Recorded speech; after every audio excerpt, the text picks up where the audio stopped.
Radio Bulan Dua Vata, Mekauti Kenda Vata Mai, Mai San Francisco ki Burubura, Sema Mai Ngai Waseayani.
Radio Bulan Dua Vata, Mekauti Kenda Vata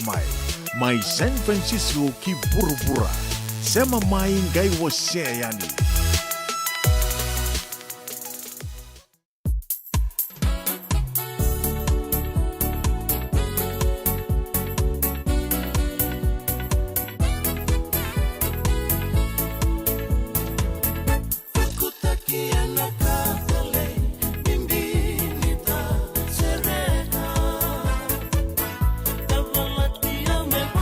Sama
Kana radio mbulan do vatan da mai rongo da tiko ni ando na tavi sere ma verto na vongani de lai na vata na warto mai dola tiko ani na non de wasi ningo na vata and kabi bina kani moni tende ndai ne katolo ni singa ni vula July do tali na vula bo wakanuni bina kani teko bo bina katiko na vula bo ngo sa tosa bina katiko na kena garavi tiko mai na veka ke de sara and tuwana tiko. Mai na teko vuni ambaki mea dhawa tiko mai ongoa waka nunu vinaka tiko ni ndau bebo ke tali tiko ngai ani na vi sereso, na vi prokaramo iso en rongo di tiko ani and non de wasi ningo na vatongo and vi akabi and radio mbulando vata non da vata da rongo di tiko mai na tolu ke na vitu na kaloko vi akabi ni moni tike na wakarumbuka lebu sara na non da prokaramo wakarutake lebu tali tunga na ulutanga ndo mai dhaura ki tiko ani and non da vatongo ka usureti komuniki kina ke wakai singe mataininga o nao ni singe semo tiko mai kina radio mbulando vata kere tunga ke ngai dona like rautalngani o ninge wa seto kayani na nondo vata vatongo murike to talitunga mai ana YouTube ka wakatelnga kina na Instagram and a vivo ke sar tiko wakalevu and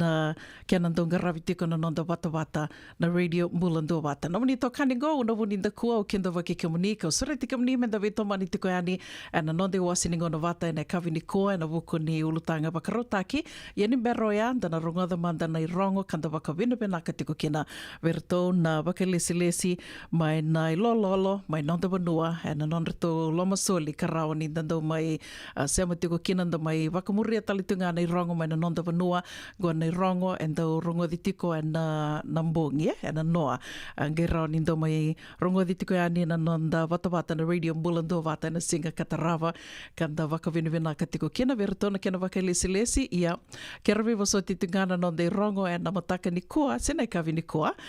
wakame teka wutu e na loma ni rongo wambota indona nina rongo ada indona itala no ni koli suru tal no takitiko turanga ni ta mala ngudake wambota na kokombeaka ni nona suru na koli mai teka wutu kina na ve mama ni rongo na non de rongo na kavi ni kua radio mbulando vata na muni tokani una vuni da kuasa si vitongo na tolu e na tini kandua na beniti ni mbula vinaka. Ni Fiji Battalion ni UN Force. Era kaino bisa mai kia ni waini mate ni idaka wakamboi vinaka. Wakabuna na kuli ni wakamboi na boda me solia na ibukubuki kanda ukila kasamitaki kina na drugs na wainganga ni wakamatintaki. Ia arto sanga ni kila no bisa ni to toka ni mboi ni tawaya la laigoya duru o so saranga kina na udu ni koli kar tambaka indona sur wa tamera Apakaritakan na ibubuke ni Prime Minister ka Minister ni Lavo o Biman Prasad ni tubu pakai Lavo ni matentu waka samata kisaranga wakabinaka ka me matata Korea Prasad ni tubutuba na loma ni budget wakandembera saranga na yabu ni nondam bula pakai Lavo na nondan dinau ke na vungatale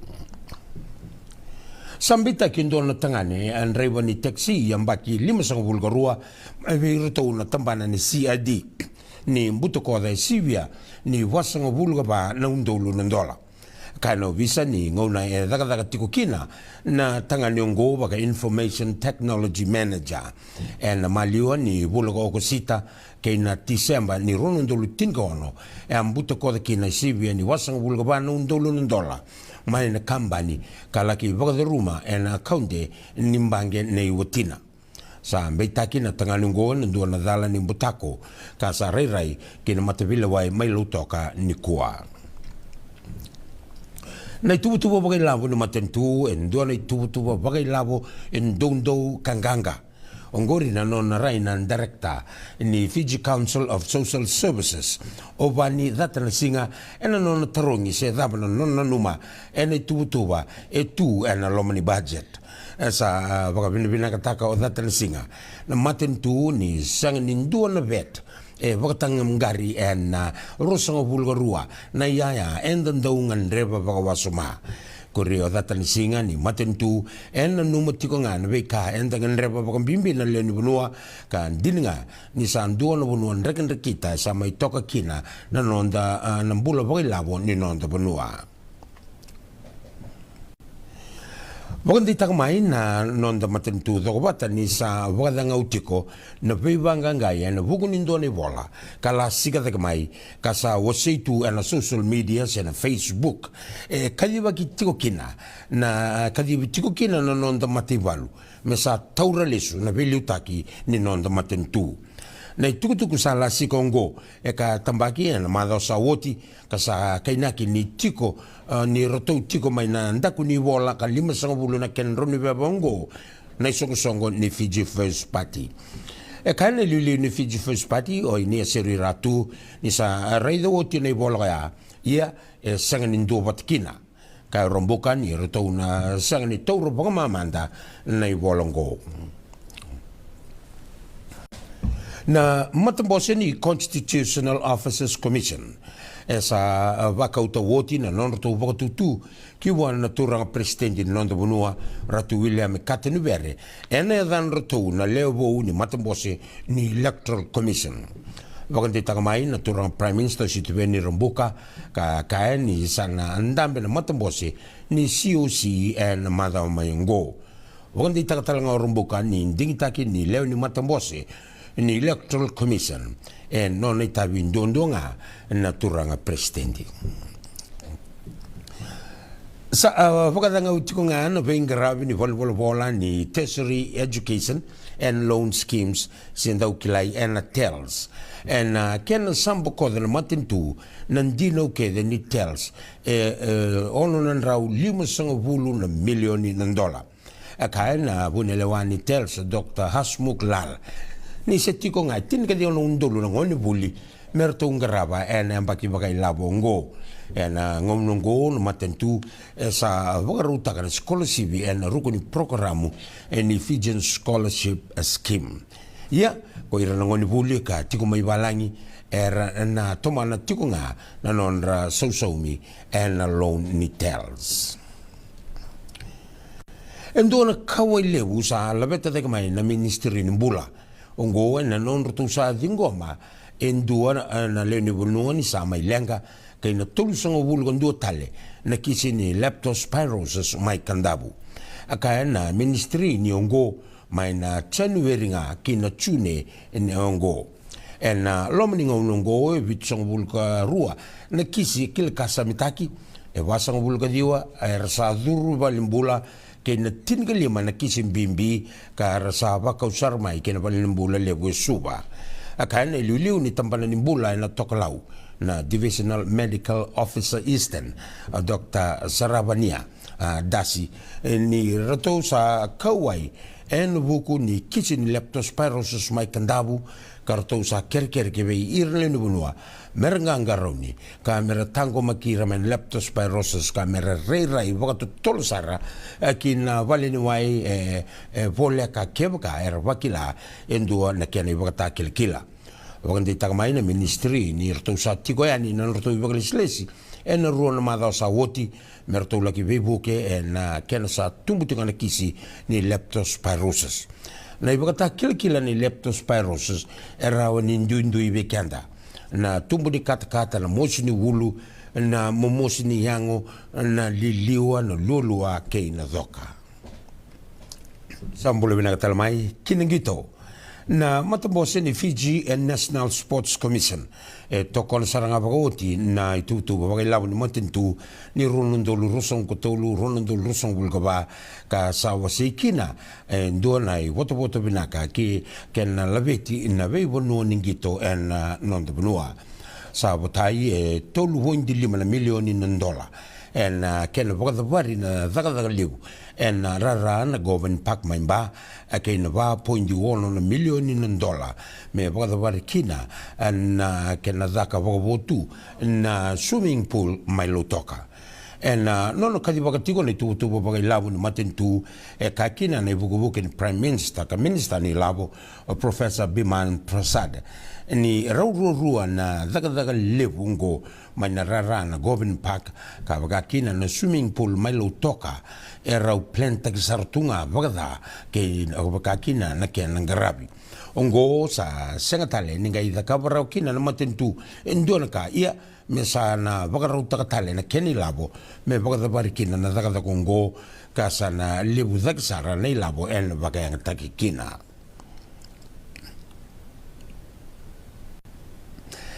Erto sa tandu ani ki tabi uni na nonda timi ni Fiji Water Flying Fijians en kena sa tigabu na nonda pakaparau kena soto lebu ni Rugby World Cup. Vakadori ke be iroto na lewe tolu sang bulga diwa na lewe ni nonda timi na vengrabi vakapanua en nonda kintabaki.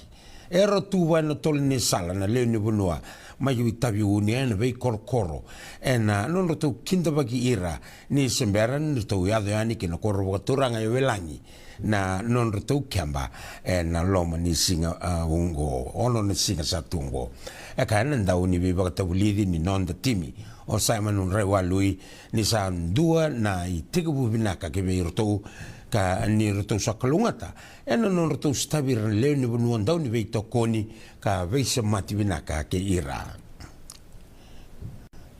Erto sa duru na timi ni Samoa ki na kota painala ni OFC Under 19 Women's Championship ni ronondolu rosang bulgatul ka baga duru tiko suba ka rato sa nasota ke na nonda timi ni Digicel Yankula. Andua na sota renrero bagadora na timi ni Samoa ki Tahiti kangai kilenga o dei nganga e na dengue tini volo e matamata. Akaya na ndau ni bibo tabulidi ni timi ni Samoa ni masoti au Yuan Cheng ni roto sa kilati kumai ni nandua na gito renre ka kuria ni sa tikonga en duo tikonga na noni tukutuku ni baganre ki be iroto no ngone lewa en non roto sa na bagaru sotongo ke no non de timi ni Digicel Yankula e na kota painala.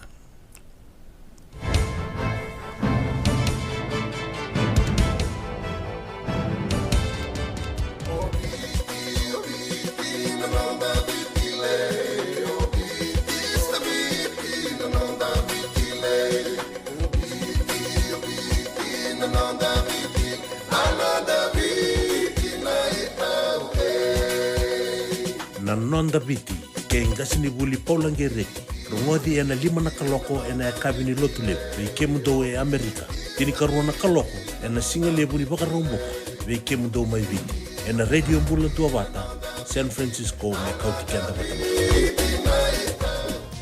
Endona mate kuni tuwa lebu ve kenda mana wasa Pasifika na hepatitis B. E kunei ni ndua mana vya tini korona nini bunua mana wasa Pasifika Amerike ni tobi reti kuna matengo na hepatitis B. Ongo lebu vake na kenara ni vetobi sena tobi kuna matini ngadha se liver cancer. Endende mendo kila kesa tebi kwentiko. Me bakani sema soti ni kene bakatakele kila se symptoms bakabo kesa mbimbi na mate. Mbimbi ngoni kila mono bakani kebi membaleta na hepatitis B. Peter mai kena telefoni 526 ono vituva 51watolu sesi kobo na nono to website www.sfhepbfree.org. Wakailavo ena Vagarobuka, Radio Bulan do Vata San Francisco, Mekauti Kanda Vatamai. So if you're interested in learning, right, our campaign is open to everybody. So we would love to be able to provide you a basic education on finance. Kaya baka long binaka may sana kandua, sana tiko binaka talangana kena isaw. If you are thinking debt, you will attract debt.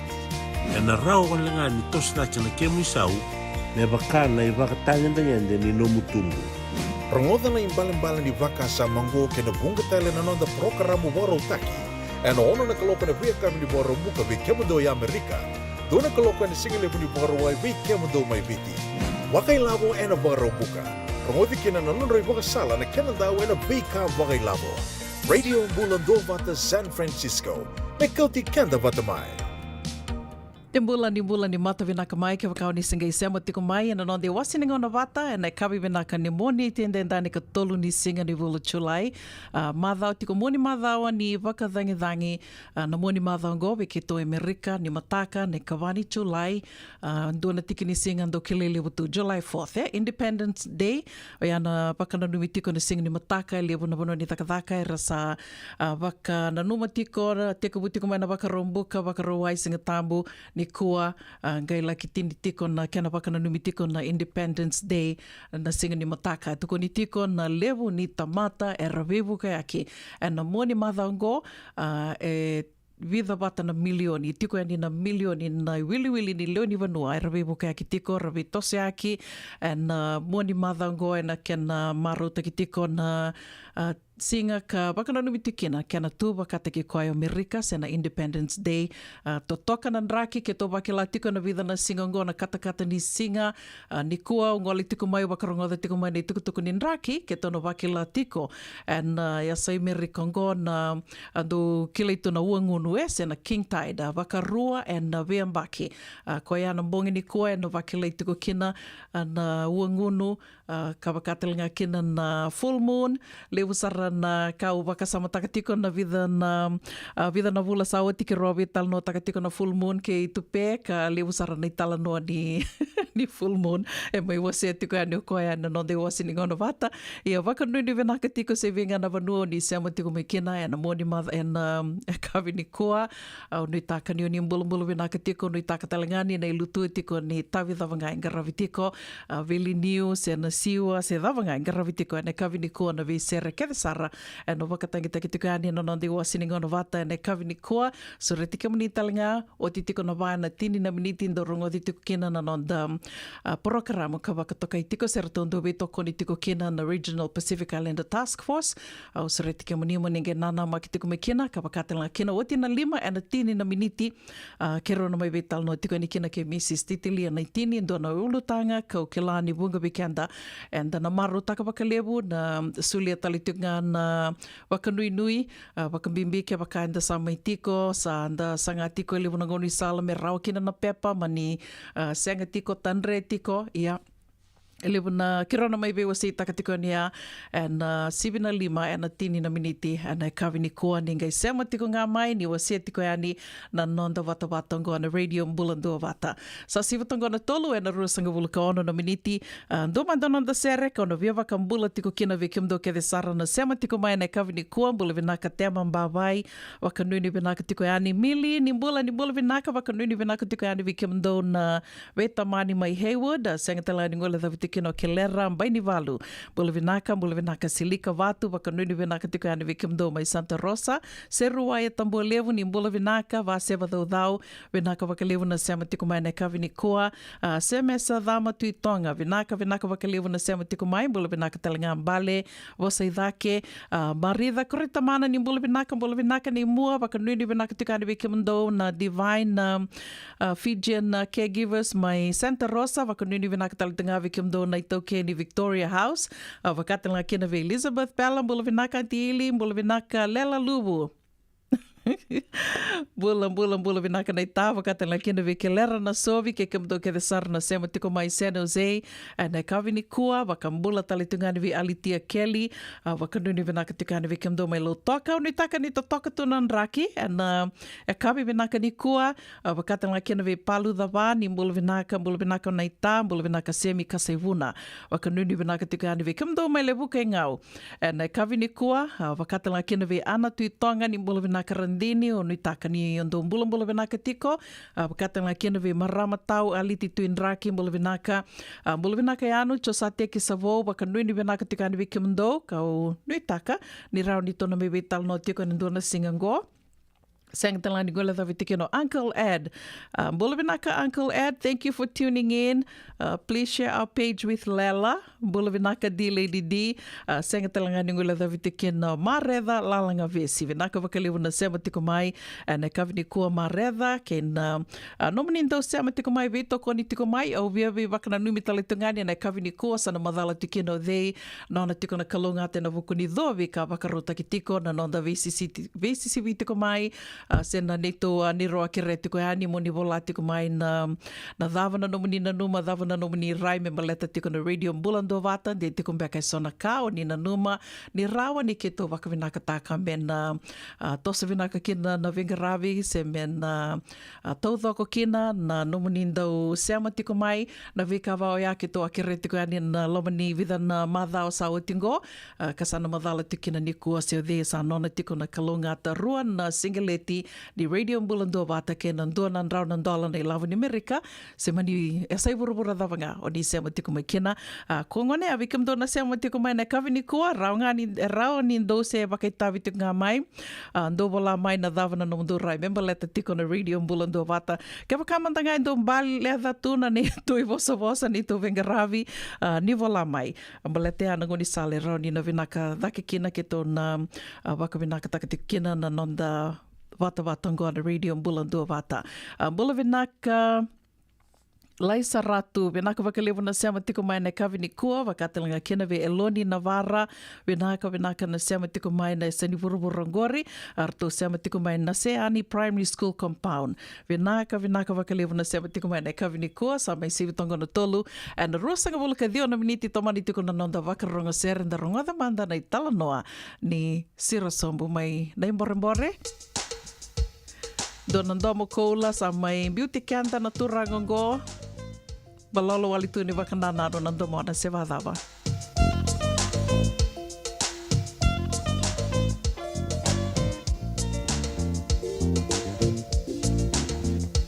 Si rondo nui nai bore bore.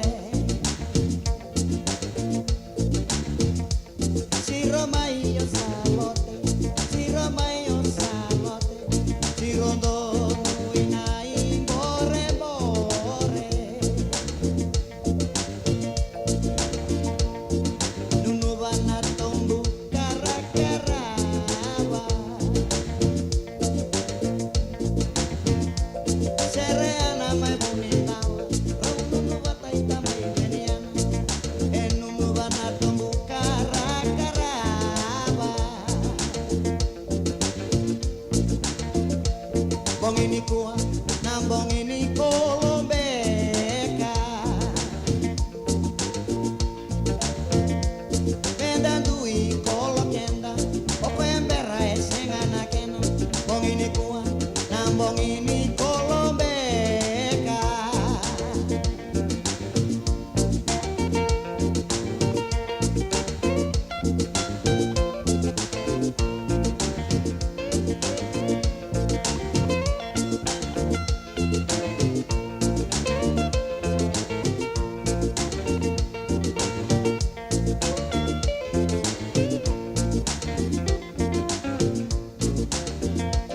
Rai kivita natambani tarawau.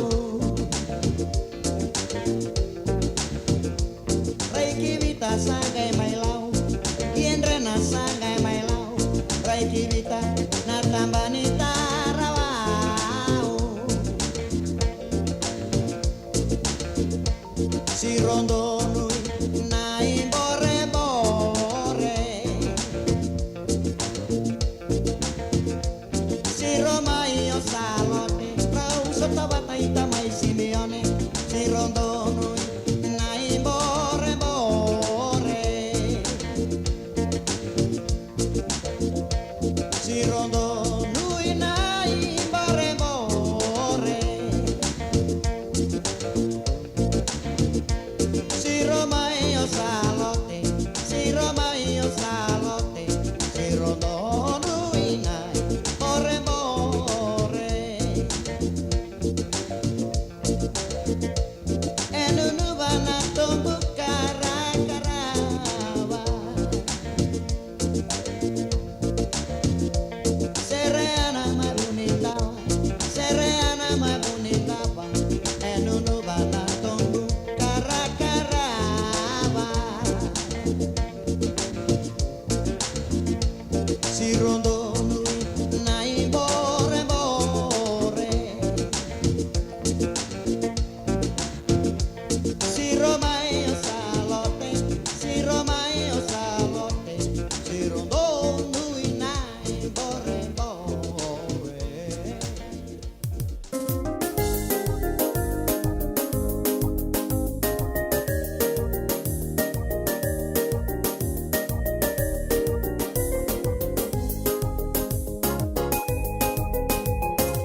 sawa kenda roka lutu kira tu ambinicus sampai sawa kenda roka mone lewa Raura punu yang kono ya singa ayang on rasada taliwali rasan jiwa kenda waya kabingane ika Samang mawa musoniu ayika nikona salungul ametolo akina basu ayang unango kau tamai ya kusi mawele Samang mawa musoniu ayika nikona salungul ametolo akina basu ayang unango kau tamai ya kusi mawele Samang mawa bulang yang bilelebu Rabagalubu datu ayakemu rabagalubu datu ayakem Sambang mawa bulang yang bilelebu Apakatawa si sambole o tamale Rausanduri rau veitange Apakatawa si sambole o tamale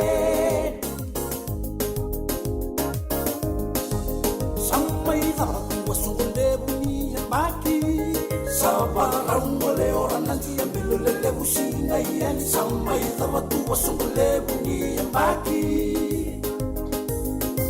Samang mawa busoniu ayika nikona salungul ametolo akina basu ayang unango kau tamai ya kusi mawele Samang mawa busoniu ayika nikona salungul ametolo akina basu ayang unango kau tamai ya kusi mawele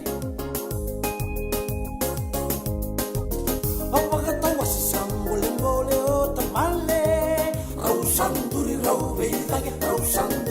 veitange Apakatawa si sambole o tamale Sampai tawatu wasungole bunyi yang baki Sabarang oleh orang nanti yang bilulele busina ian Sampai tawatu wasungole bunyi yang baki Samang mawa musoniu ayika nikona salungul ametolo akina basu ayang unango kau tamai ya kusi mawele Samang mawa musoniu ayika nikona salungul ametolo akina basu ayang unango kau tamai ya kusi mawele Onggo na Radio Bulando Wata San Francisco Mekauti Kenda Vatamai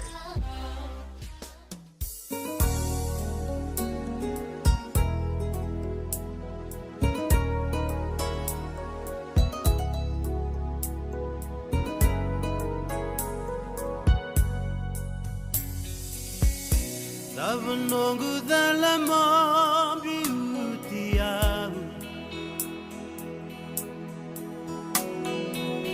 Bulan ibakawati ngosa lulugaman Autoaki no darau na bisami lumam Sera tola lai na ngone kusangole tu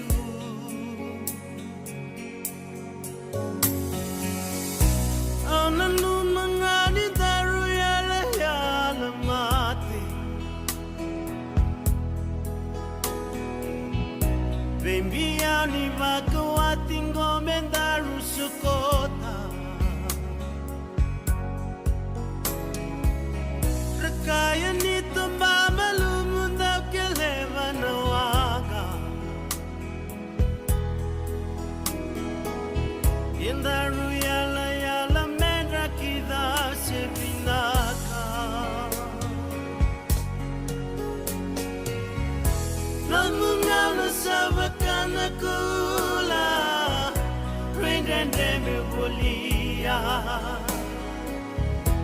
Atangi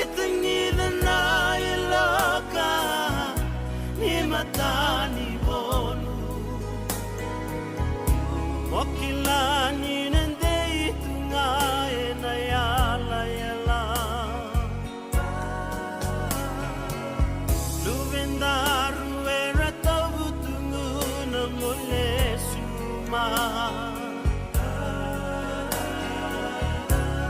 Gauni bura-bura Sengani samarawa Nano mutikina lalano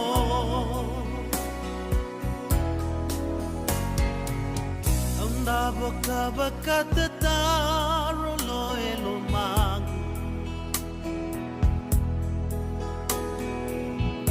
Yalo ni matam ni babotu mai Hukum never kana lawa no mubeda bilaki Tau biyang na kena udavakila no mamosi Otangi batu ni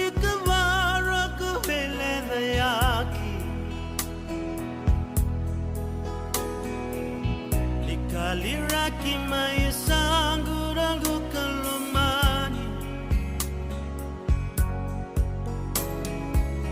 Luvenda rura tangini alina wakatinani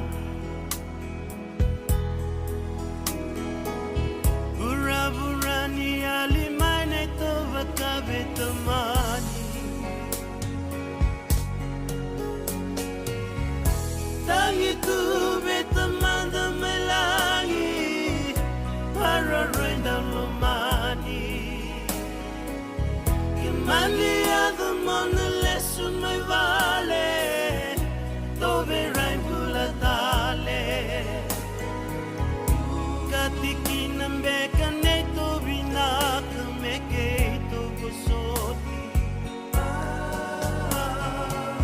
Vetawa singo esakani neto mulanta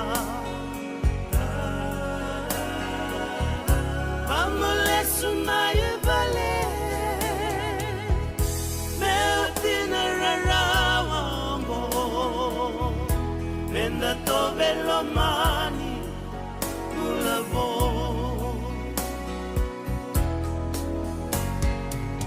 Memboni salu ngoe na sengani yali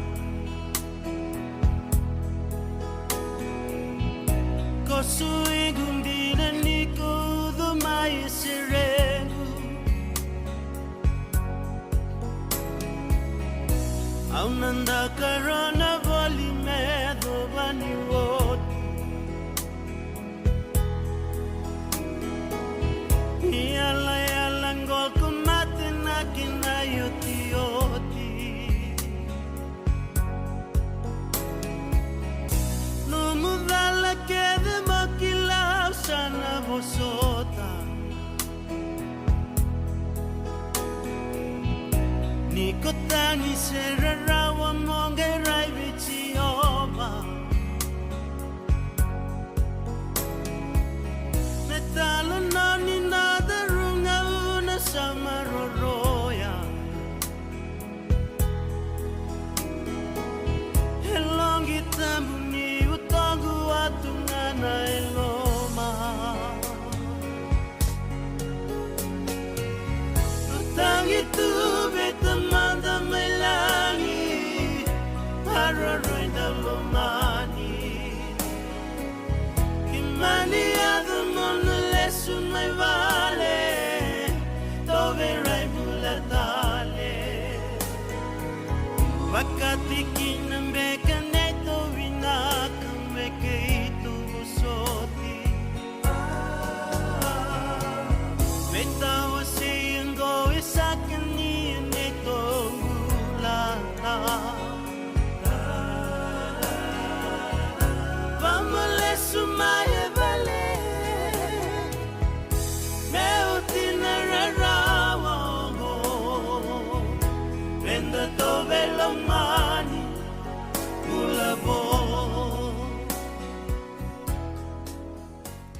Ana radio mbulando watar to mai kauti kianta tiko ani wakamalua na wai katakata wuro e ana i tala noa ni no mungauna. Kautu mai kina na ngauna ne sa watongo i tini ka vitu na miniti me wana ka loko sibina vai na tini na miniti nonda i wasini ngauna ka vito koni tiko kina na Regional Pacific Islander Task Force indua na i songo ka vito koni tiko wakaliawi na kena mai didi wakitiko na nonda wata watongo na radio mbulando wata o kenda wakikamnina singa i sema tiko mai na ndua tali na nonda i wasini ngaunongo sureti kamni talangamo ni sema tiko nga mai o tina 5 na tini na miniti. Kera na bai vital no tiko ni kina ke Mrs. Titilia na itini nando na ulutanga ka eanga vikenda kede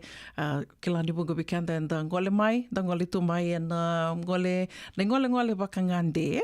ninda durubono mai o tia sami visa beka na ituba kanda sami bakambaki tumbeka ngo yese mani bakadavanga na nomu ngole mai na visa davo ni ngole mai kina kero sreti ke monimo ninge na makiteko mai na ulutanga kero na bebe tal no tiko ni kina o yani o tina 5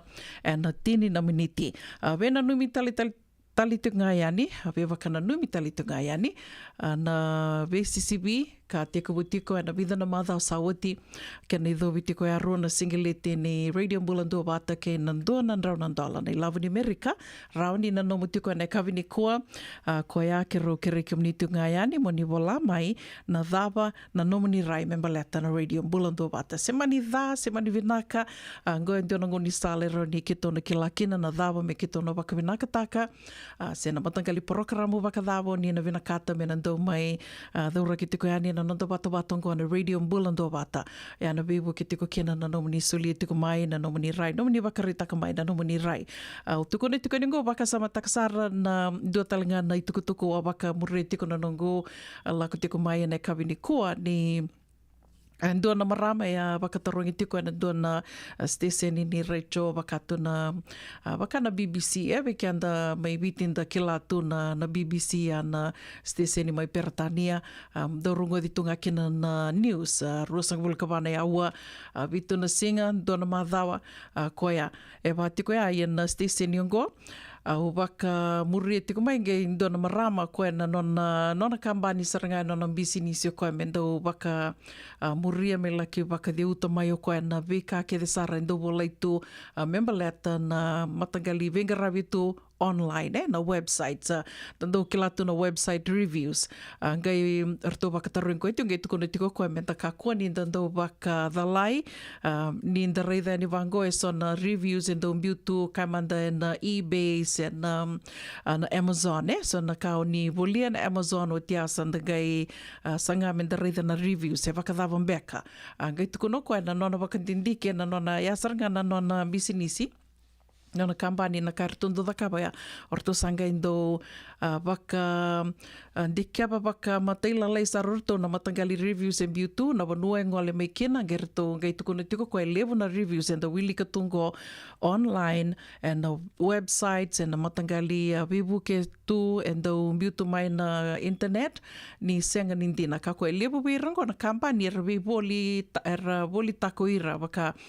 ke baka mandindu tiko na ngo kampani dua tiko na no kampani o kendar ngai be politiko en reviews kem dondo review taki ke iau mai ngai mbiu mai na ngo website o iau mono da kabatalanga ni viki mundo yo asenga tiko ni ninda wilika na reviews e tiko se na nonra rai na leo ni vanua na do boli mera bolatiko ya ni na nonra vakasama senga beka ni talitaka ndona ka sera talitaka beka ndona ka kona reviews vai atu no ko menda ka ko nindo vakambauta pale te leo na ngona ya na kaira da ka na ve company le leo ngo tiko saranga mbiu sartanga vakatiki ndona umai labo mendo somi kina na tamata merbolaya ni na reviews karto na numarto kilarto ni rawa ni na vibuke na non rasi wati mai na leo ni vanua merabaka ngataka na matangali vengaravi dava erto vengaravi tiko kina sen na iboli dava mbeka erto boli takatiko e vatiko ya koya au kere kemuni kina au kiladio ni na volo mengo ko saranga ni ko ni weru mbi imbitale ni imbita mai na nomuni rai Ke wakau ni senga ni vinakata me reido wura na no mani rai me beleta na radio Bulandu Vata raunio ni mbiu tanga maina nongo messenger se messenger ni radio Bulandu Vata se ni mbita be tupe pedeli na novo se ni mbita be tale matakimbau o yana be ngoni sale soe raunio ni na wakarita me kena na no mani rai me raunio na bibu kitunga na kena garavitiko and na nonda Vata Vatongo na radio Bulandu Vata ya dona kambi mbio ya na reviews eu mandanga ni uboliendo na ka se miu lako ani nando na website miu ngandraba kina na bibuke na matai sarangani kau na dakabe o na baka wili kamanda na review sangi daka taka kia hindi na beka se senga iyo ya baka miu iku nga baka teki ko sangi o loma taru taka tu o sananga iyo wakatule wata kambek ngana beka na nomurai mai na beka o sa wili katu ya mai na reviews e sa mbiu to ya ndona kaya ndona menta na yan ren ravitiko kina baleta ni rawa na nonda na wakadalai wakambimbi ni rasa tungo e so ana kenan dau e rauni ndakai o ira nandau ni mbutako e rando mbutako and online scammers, spammers, kanda sa kilali butuka sa anda ulu tanga talitunga ni vei talanoa na kenda maliwa. Wakanuni vinaka tukani usurit kimni talangana nonda iwasini ngona ni rongo mai wal ni songo na ndona ngona leka ngo ninge na makituk mekina sere katarawa ngona be wakambula tukani kina vei mara ya kaisuba ni mbula vinaka maramatau mbula vinaka miri rasau rokosuka vinaka wakalivu na sema tiku maene kavini kua aku sita mata na me ni mbula vinaka unu itaka ni usada butandono na dhamuni ni wasotiau ke wakau da butadhala mbula vinaka Margaret Aries wakanuni vinaka tikani vikiomni na kavini kua chochi sili ni sema tiku mbeka mai vei ni mbula vinaka na sema tiku mai na kavini kua wakambula talitunga ni vei Feni mbiu mai wai do mbula mai Sacramento mbula vinaka tavali chone dhangi daudau vinaka wakalivu na sema tiku mai na kavini kua Mels ndombula vinaka mai na City Level San Francisco wakatela kina ve waisea koroi vinaka wakalevu na sema tiko mai na kavini kua mbula vinaka maramana ita mareta kalundau vinaka wakalevu na sema tiko mai wakatela kina ve Eloni Navara ni mbula vinaka na sema tiko mai nonda vanua mani witi wakambula talitungani ve na kamu mbula vinaka Amelia Ndaveta vinaka na sema tiko mai vingor sanoma wakanuni vinaka tukani vikimdo ni nandona madha vinaka na madha ngo wakatela kina ve apikali koroi mbula vinaka sista wakanuni vinaka tukani vi kimdo mai Hayward kimdo and wukuni baka rau kin volleyball tournament mai Seattle au nitaka ni satosa vinaka tukana baka rau Sang tala ni ngule davitiko na Serengo, kemdo ke desara mai na Fiji Kava, mai Pennsylvania. Bula vinaka ratu, isikeli tamba kaudoro, wakati la kina vi mereani sa laitonga, vinaka wakalivu na sema tiko mai na kavini koa, tina e gidi sof, vinaka wakalivu na sema tiko mai ni mbula vinaka, wakambula talitungani vi laisa ratu, vingana vono di sema tiko mai kina, na kavini koa, wakati la kina vi tema mbawai, vinaka na sema tiko mai na kavini koa. Bula vinaka iferemi ndaku ni Kuila. Obi, au nitaka ni ndo mbula vinaka tiko wakamata bubale, wakatanga kina vinaso, ni tamani, mbula vinaka falena, wakanuni vinaka tikani vikimdo, mbula vinaka Gabi Songari, isa, long time Gabi, nitaka ni tono may sota nandona singa, nandona nguna lekalek ngango, sa dende saranga, au nitaka ni ndo mbula vinaka tiko, au wakambula talitunga ni sera kataravongo, be na mata karawa viti pedi, vinaka wakalevu na sema tiko mai viti, wakanuni vinaka tiko yani vikimdo, kauna be wakambula talitunga na sera kataravongo we kimdo ke desara na marama na turanga na ita mai na Gading Road mai Hayward wakambimbi tiko wana head girl o warawanga wo wakanuni vinaka tukani bula vinaka Lucy bula vinaka Sevu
Nada besar mata me bule kenen to no life insurance policy my ve Lincoln Heritage. Sinang ayaw sa nagkakil ni Turta, nagkatil kami ito ni Agostita na 2022 o sangkir ta kasarabiri ni tauna. Kami nga ya, kinamagal siya nga ya, sala ko mana check. Sengat tali ni pera, sengat sarangan ni pera palilay. In time sarangan may. So, nang taliwara ka tala tunda wara ka. Kuwertong ko. Kau saya lo wag bengo kamu bilang tak. Nakambani bilang kang gua na heritage link. Ni. Namono bilang sarangan, sengat tali itu nak kaya. Pakatar tutu na kena. Baka na kena pepo wag dito ta. Kami so mi.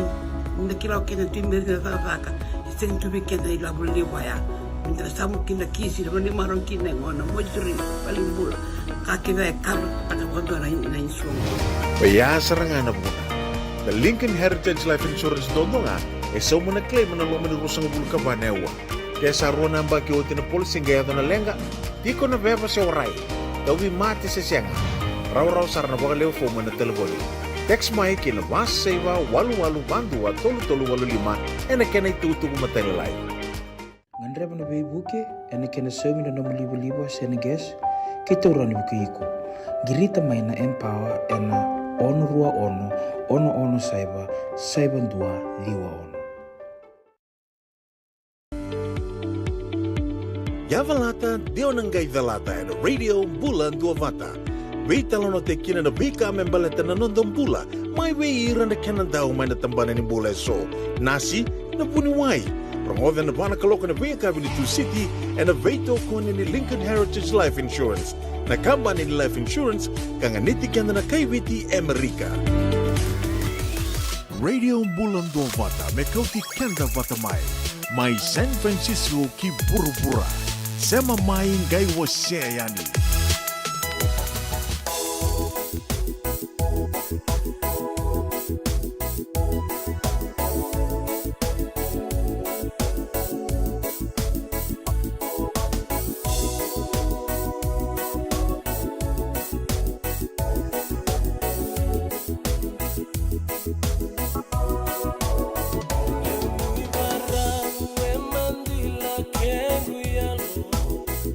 Isa tava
Radio Mbulando Watar Toma e Veva Kamaro Takitiko Avi Kenda na Mundre ni Dangi ke Nangusu Ituba and Kabibina Kanimoni Tindendai ni Katol ni Singa ni Vulu Julai Moni Madhawa ni Vakadangi Tiko Bekito Amerika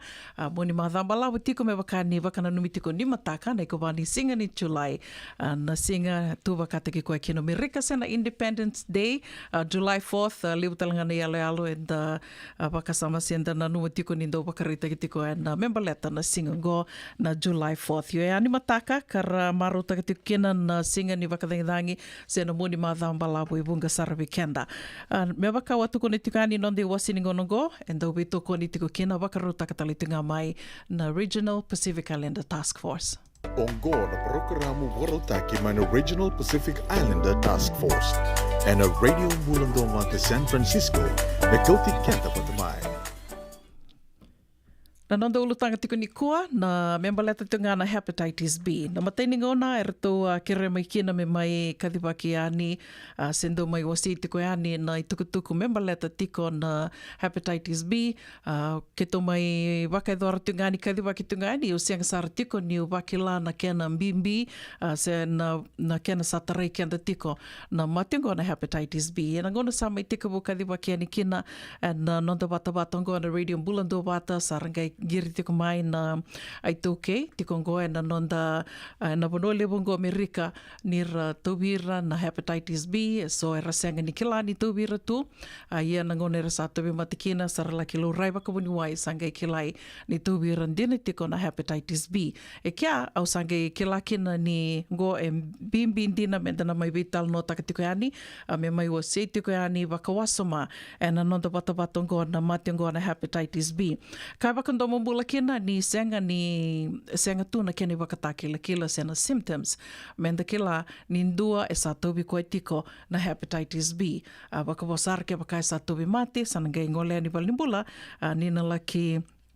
wakandi kebe wakabuni wai na rau ni nangai laki kuni bua ni sa tiko bua na hepatitis B ia na katalanga wakandombula tiko kina na matengo ke wakai senga ni ona ngarabi wakabuni wai senga ni ona ngunuwa na boni kau sena modula na keni dhula e rau ni na laki wakabuna sara na cancer ni ngava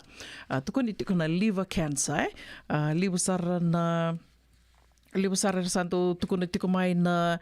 kena vakaviti na liver cancer. Ia au sana tukuna ngani vakavavalangi baleta ninda na laku valimbula sana li tukuni mai vakavavalangi na liver cancer. Ondo ki latunga o doronga da tu vakaliwa ninda tukuni tu na cancer ni ngadha. Ia na hepatitis B ke vakai senga tiko ni ona garabi vakavuni wai. O vakavini vinaka kena vi kemundo ke de sara na ngoleani kina nonda kina health fair. Na health ministry, na Fijian Health Ministry Fair ka wakaidori na madha wa rua sawati a wakaidori mai Petaluma. Ni wasoti ana pambota na madha o tolu sawati. E wakaidori mai Petaluma ka ravunga sara era ngole ani kina era laki wakainga takawina kisarangana non rito bengarabi. Arto na wakailisi arto atiko yani mai na tambana ni SF sena San Francisco Hepatitis B Free. Arto na isongo ya ngole talitungani kina indona nasi kalaki tori tukuna nra. Ya nangoni sale rauni na ndikebi kina na matengo na Hepatitis B. Lebo sara arto laki sali turi rau na tondra ka saka waka usara mena laki ndikebi membaleta na matengo na Hepatitis B rau sara senga nindua na kena lengo eu sa vida tiko na sa bobolek sartonga ni uoti me songo na health fair sange didiani o sange litu kono virto eu talenga o bia me tur talenga no gondra o bia kila itiko bia na Hepatitis B senga ia waraka tingo merto na gebe tartar talmai me tukuni mai indona kena madala ia vidanga ona numa ni na vinaka menda na reida manta e vida na wili e tikongo me rauni na vakandi takakina se menda na kilakina na mbimbi ni Hepatitis B se na kena vakarera vakin beka rauni kaya na kena sa mai tobi kenda tiko se vita vitiko vakalibu vakambimbi tikongo ve kenda to mai na wasa Pasifika kanda to sa mai vakai tiko na vanua levongo Amerika e tukuni tiko na wili sa tori rao Amerika 1 out of 12 dua e na ve tini karua ve kenda tau mai na wasa Pasifika to sami waka tiko e na wano lebongo Amerika e sa tuvi kenda tau tiko na Hepatitis B. O tukono go waka samataka sara indona nongo tokani ke roa me vital no tiko e na wula rua sawati na lubena me se na gayamba kindua saranga ni mataka. July 4th baby. Mesa na gemba kindo ni mataka sange wakaritaka tiko koe bea na ngone laki lorei ani kina laki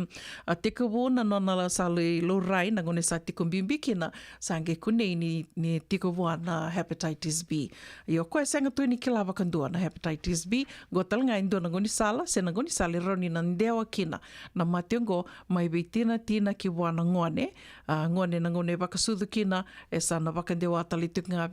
ve ngone na matengo na Hepatitis B ke wakai senga ni laurei wakabuni wai me dhula ngono boni kau e na ngauna e se tiko mbimbi kina.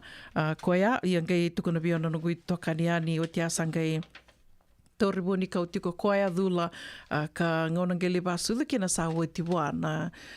matengo na Hepatitis B. E ana kai bimbi kina ka o nuitaka ni rao ni na be waka ungeti tiko waka lewa be kenda tau na samai waka tiko e na wano o lewa ngo Amerika wakatanga kina be kimdo mai nonda ndongo leani ndo laki ndike bia na matengo na Hepatitis B.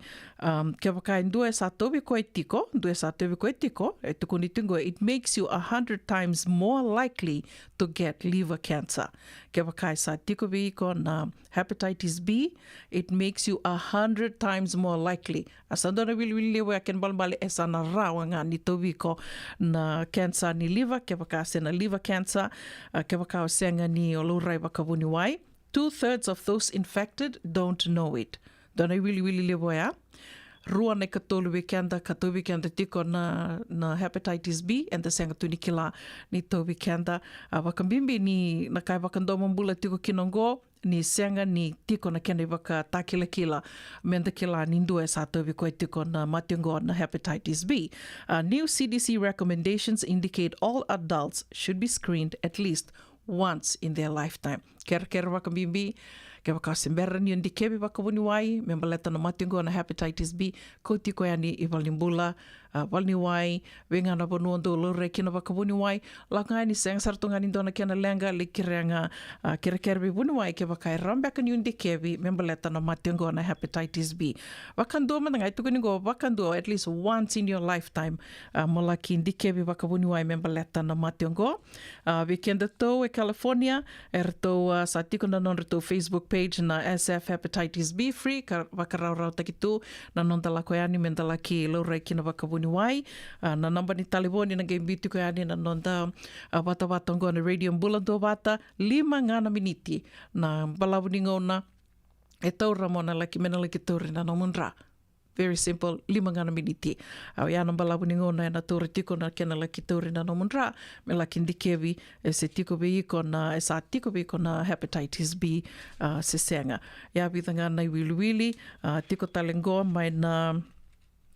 we kenda tau, na i tau kei benda kenda tau na kei witi, nda tau sama i wakai tiko tiko na wanongo Amerika, waka sama taka mandango, e rauta tiko tukuni ni 3.1% we kenda tau, e sa tau we kenda tau tiko na hepatitis B. 3.1% sa tau we kenda tau tiko na hepatitis B,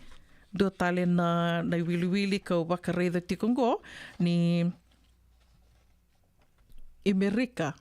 walenga e kunei ni 2.2 na milioni na leo ni vanua e sa tuviri tiko na hepatitis B kasala ki tiko yani na i wakatangi tingende sa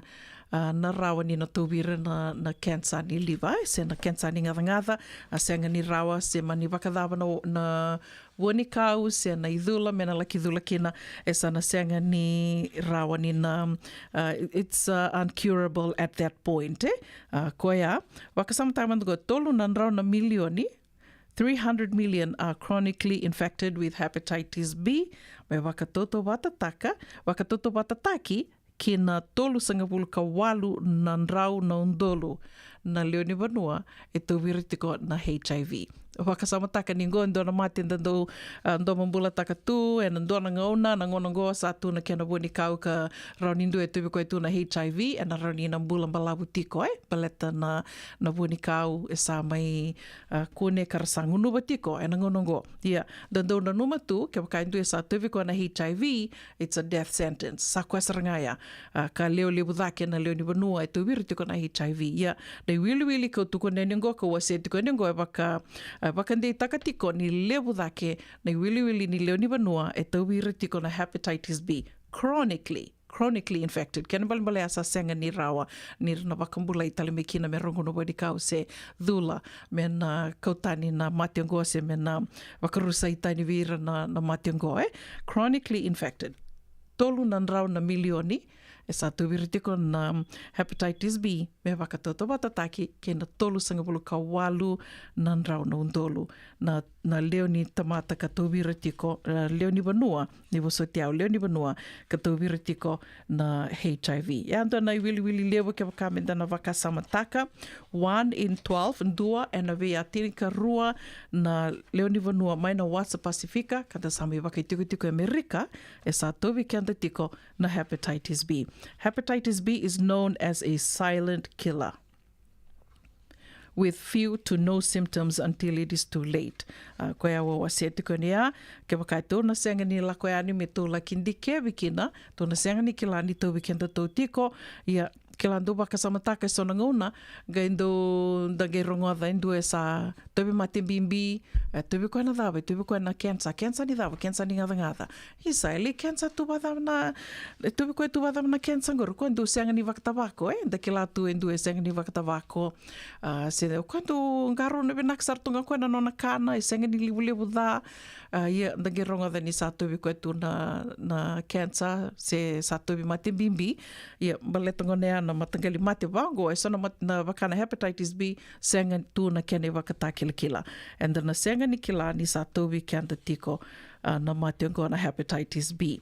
Na tinika dio sanga wulu, over 8% of children at least 5 years of age in the region had chronic hepatitis B infection, at least 5 years of age. 8% e andona wili levo ia me utokarua takatale ke waka endua e sa tiko mbimbi tiko ngai tiko buana mationgona hepatitis B ka senga ni dikevi ia sarangana ngoni sala e rawa ni nandewa kina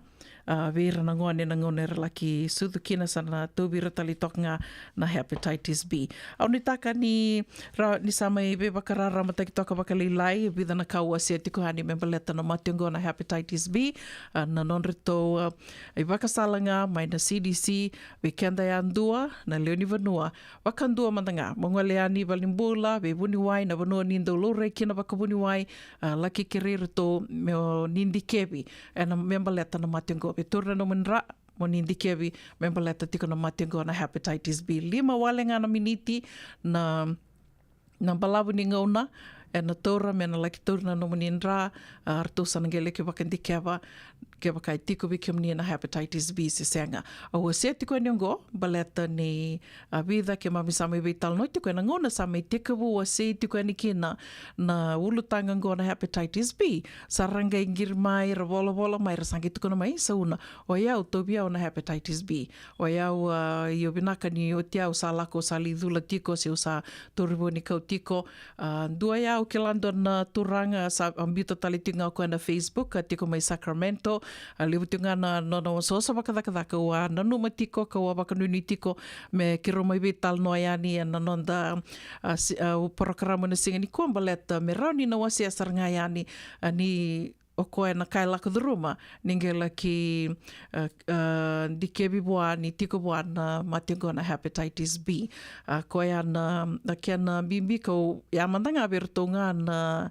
arto nandondo merto wala mai rto we tartar mai rto bakarita ka mai ni satu virtu tiko na hepatitis B na non rto rongo da nindo mai wasi tiko ani se ke tondo mai vital no takatiko ani na non de wasi ngona na ve kavi ia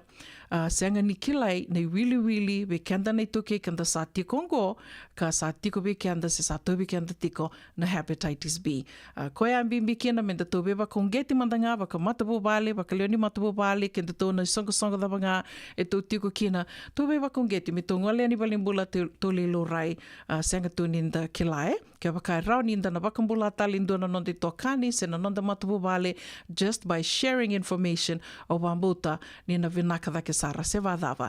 diana nonda iulutanga tiko mai wase tiko ani na nonde wasininga na kabito koni tiko kena na Regional Pacific Islander Task Force ke vakai tiko so na ulutanga o ni bina kata me mai dora ki tiko ani me mai wase tiko ani na nonde wasininga na vatongo ninge vola mai una buninda kua se ni biutanga mai na nonda vatongo na Radio Mbulando Vata me rau ni ndange me vital notaka me kitona laki vaka deuta mai na kena tukutuku mataila lai so gai mai wasi te koe ani na nonde wasininga no vatongo and a Radio Mbulando Vata. Ongo na programa Warotaki mai na Regional Pacific Islander Task Force and a Radio Mbulando Vata San Francisco me kauti kenta patamai. Sa sivitonga na vai na rosanga vulka 5 na miniti mai tomani tiko nonto wakaronga serene kavini kua na numa tiko na ngone laki dhaba kina nononde wasi ngona vate na kavini kua e na kalunga te tiko endua e na soli tiko wase waka o tiko ni wai rua na isingelete ni Radio Mbulando Vata ke na ndua na nrau na ndola na ilabu ni Merika se mania se burubura dhaba ngao ni sema tiko mikina katinga ni waka vini vinaka na nomu ni wakaritaka tiko mai na nomu ni rai membaleta tiko na nonto vata vatongo sombeka na katutu e tungori o ni ngandreva mo ni wasea mai o ni na numa ni rawa ni na wakavinaka takitiko kina na venga ravi na nonda vata vatongo ninge wakota mai wala nga mai bita mai kina Messenger Radio Mbulando Vata una buninda kua se ve pedeli na novo se ve tali matkimbau and ve Messenger eso around yo ni na ve tartar tiko mai kina se vitakko na 5 ni waso te vai na rosanga vulka 5 na miniti se amatika mai o tina 5 na tini na miniti kera na mai vital no tiko ni kina ke Mrs. Titilia na itini dona ulutanga membaleti kenda ngana sa mai tiko ngoi Merika kanda sama yang baki 5 tiko, Amerika, se Sivia, da sanga tiko na pepa, se bertunga ni rawa, vida ngana kakero na mai bewa se taka tiko, ninge sema tiko nga mai. Niwa se tiko ani na nonda wata wata ngona radio mbulando wata, wakambula tiko ve vave si kula, mbula vinaka sista, wakanuni vinaka tiko ani vikimdo, obi wase langin, dombula mai Sacramento, and Margaret, mbula vinaka sista, wakanuni vinaka talitunga ani vikimdo mai Valeo, wakatanga kina ve chuta tia laveti, mbula vinaka Butch, Balts Rose, isa, sandende koni ali mai. O ni taka dito na may vital no tali nandona singang ko. Wakambula tali tungayani ve sereana li. Mbula vinaka sister li. Wakanuni vinaka tali tungayani. Wakatal nga kina ve chona, sengati. Ndombula vinaka may kinoya. Mbula vinaka sister lowata, manu hapai. Wakanuni vinaka tukani. Mbula vinaka maramatau mangu nava. Mbula. Wakanuni vinaka tukani na waka rau. Wambota ni dono ngoli tukumbaka na volleyball tournament mai Seattle. Wakatal nga kina ve momo panapasa watu. Wakanuni vinaka tukani ve kimdo mai Santa Rosa. Mbula vinaka mbuilo. Elliot, Nrombula vinaka na ve Tamani. Wakambula tali tungani ve EJ. Ke kimdo ke de sarra mai na Gading Road mai Haywood. Wakatal nga kina ve Maramatau. Kelera na Sovi. Vinaka wakalevu na wakitavi tuku mai na kavi ni kua Maramatau. Wakanuni vinaka tukani ve kimdo mai Santa Rosa. Mai San Jose, don bula vinaka. Terry Tuimanu bula vinaka Rusila Tangasi, ni bula vinaka Chochi, Sili. Vinaka wakalevu na sema tiku mai na kavi ni kua, wakatel nga kina ve Onisimo Pauliasi, ni bula vinaka Onisimo, wakambula talitungan ve kimdo mai na Hana, Maui, Hawaii. Wakanuni vinaka tukani Chochi, bula vinaka na Matakarawa Viti. Ke kimdo ke de sarna sema tiko mai na kavi ni kua, wakanuni vinaka talitungani ve President Lee, mbula vinaka, unitaka nindro mbula vinaka tiko na kavi vinaka ni moni tindendai kono ve wakambula talitunga, ve kimdo ke de sarna lewe ni Mbula Bay Volleyball Club, na nomundo waka rau tiko ke na volleyball tournament mai Seattle, unitaka ni tosa vinaka tiko na waka rau, ke na lako, na moni madhango, ka bimbi tiko ve kimdo na nonrato ndui Leoni Vale. Kimdo na dove toko ani kina Mbula Bay Volleyball Club e Haywood.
Nonda biti ke ngasini buli paulangereki rongodi ena lima na kaloko ena kabini lotule ve kemudo e Amerika tini karuana kaloko ena singale buli bakaromboka ve kemudo mai viti ena radio bula tua bata San Francisco me kauti kenda bata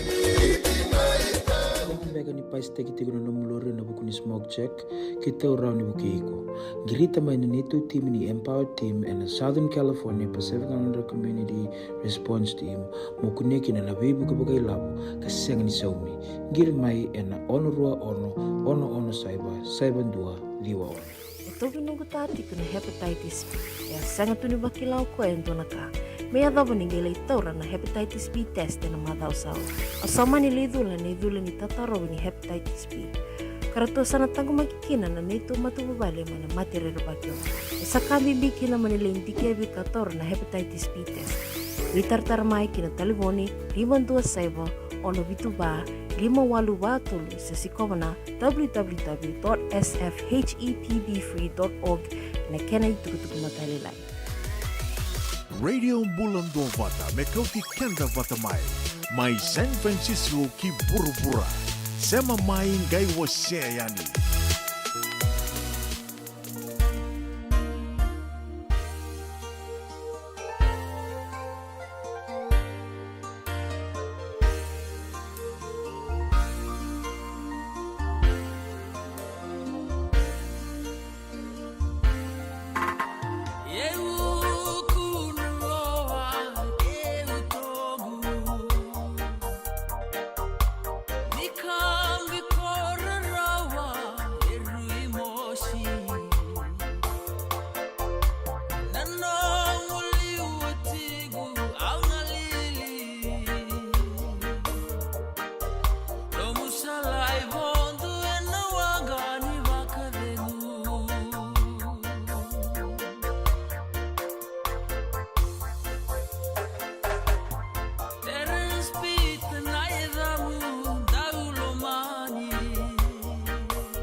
Ana radio mbulando watar to mai beba kamaro tak tiko ni awi kianda na bonga ke munia ana kabi benaka ni moni tende ndai ni katolu ni singa ni bulu chalai sabatongo itini ka vitu na miniti me lima na kaloko no itaka ni oni mbulu benaka tiko seve ngana bono ni sema tiko mai kiana ana kabi benaka ni kua au sureti ke mni mo ni sema tinga mai sivi na lima ana tini na miniti kira no mai betal no tiko ni kina ke Mrs. Titilia na itini ya nangona mandanga ngonda ronga the mande vida na itukutuku kai adoro tiko mai lewena tiko ani na nondi wa sininga ona ni rongo mai bal ni songo matai tiko ani tukutuku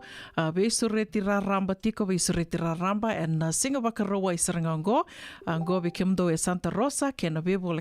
no bole kata Santa Rosa kena be no bole kata na wakaroa isarango nonreto volleyball Losa USA Volleyball ortona Losa kila tiko artona Lelina Old Scholars Association non reto sota ni volleyball na baka tiko na baka rawai sarangango ni kawalu ni singa ni bulu chulai teko tiko na tinikando na kaloka na mataka kena lima na kaloka na kabi volita kita litunga kena na barbecue ya tolu sanga bulu na dolan do ne baka raw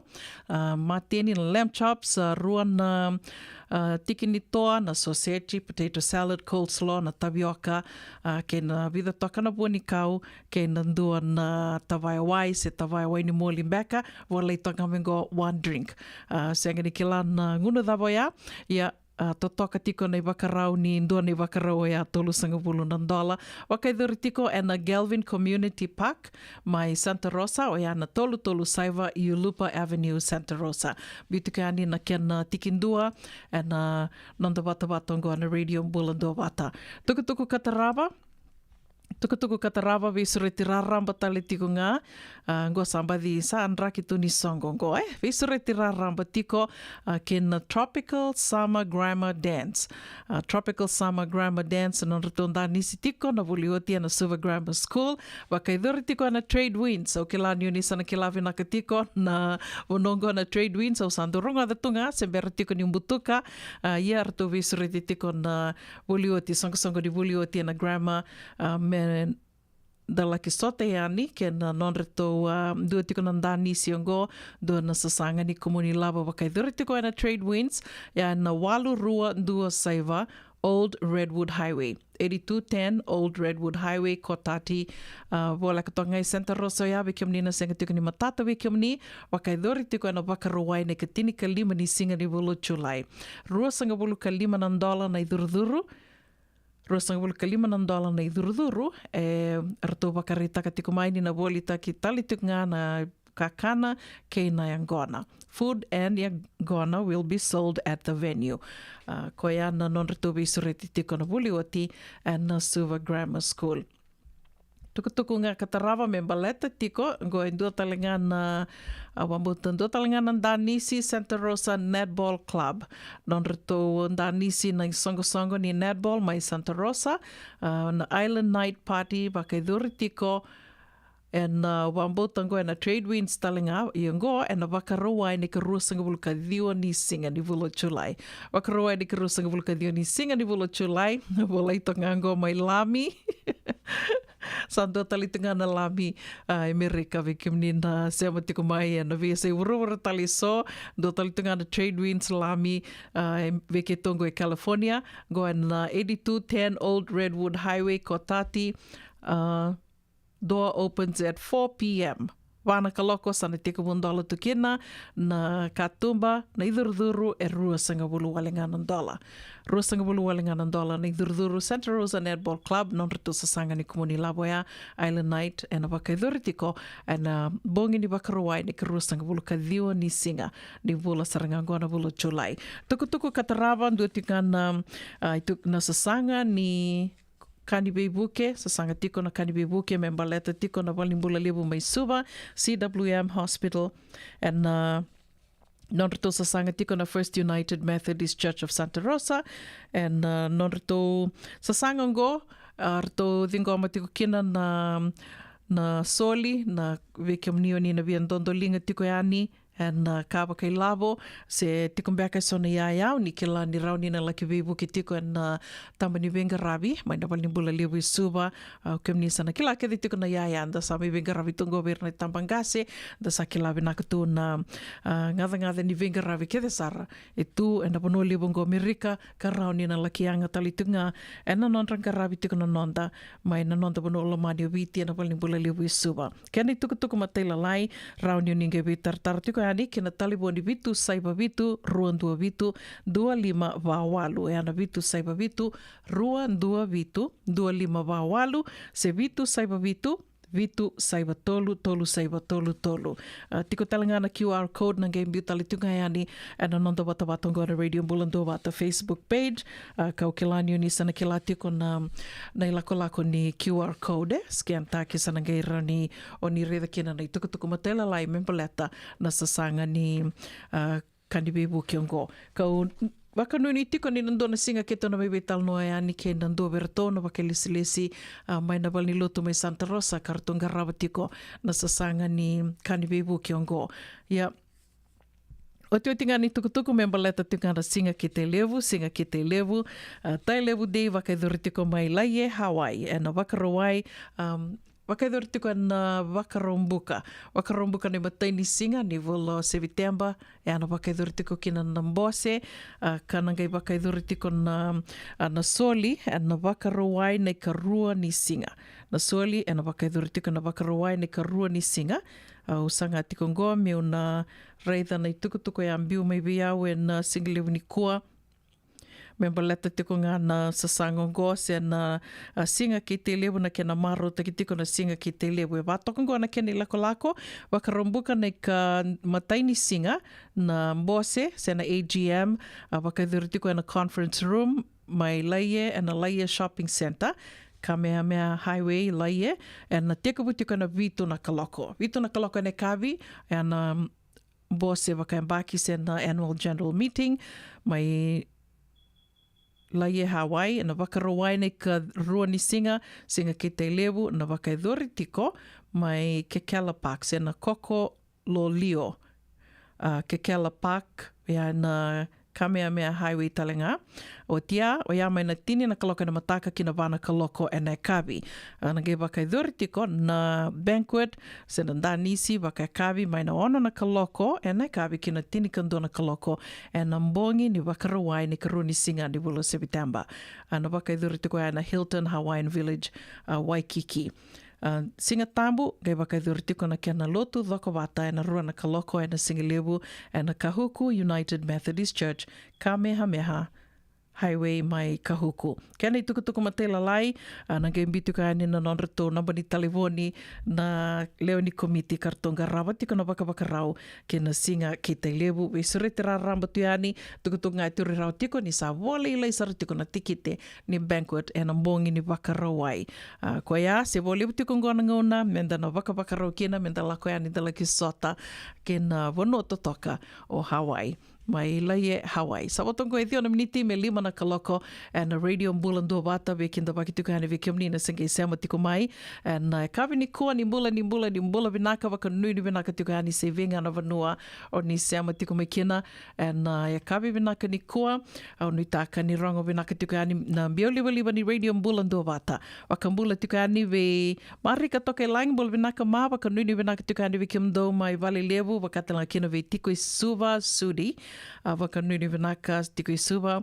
mbula vinaka Karalaini Mulia Deva ka wakatala kina ve Anne Margaret Naua,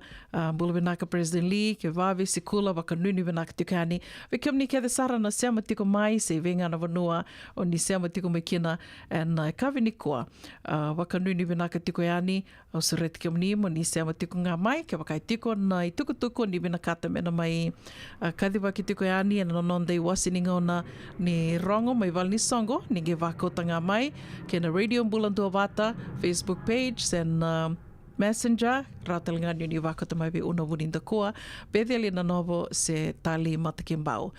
Tamani tuku nanda wakarong sere na kawi ni koa nda te ronga manda ri tala no ni kawai kamida. Ni mbola vinaka venga na vano ni vili niu tiko kina, venga ravi tiko kina na kawi vinaka ni moni tendendai, gome na nomu ni tali tunga.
Hanggang beto kau bakasara wana lamani koro bakatu Ramani banua ya voisa wana moni rongoka Bau bakai robau bakandanga bau bakai robo moni rongoka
tu na matanggali life insurance e Amerika. Kala butalangan na kena itu. Ia na Lincoln Heritage Life Insurance yang niti kanda mga binaka na ito kay kanda sa may mga tigo-tigo na buno lewo. Kaya wala may wangande, so sa may mga tigo-tigo tunde. O dawi matitiko si Sen. Raw-raw sara na mga lewo. Katigo talangan na ilawi maruroy. Lincoln Heritage Life Insurance. Nakamba ni dondo nga ito so muna claim and aloma ni rosa nga bulu kabana ya uwa kasama niya na lenga isang oti karuan na yung baki. Sigaw mo na website ko ito magori sa TextBuy. Kinabasa yung walu-wandua, tolu-tolu-walu-lima e na kinay tugu-tugu matay na lang. Lincoln Heritage Life Insurance.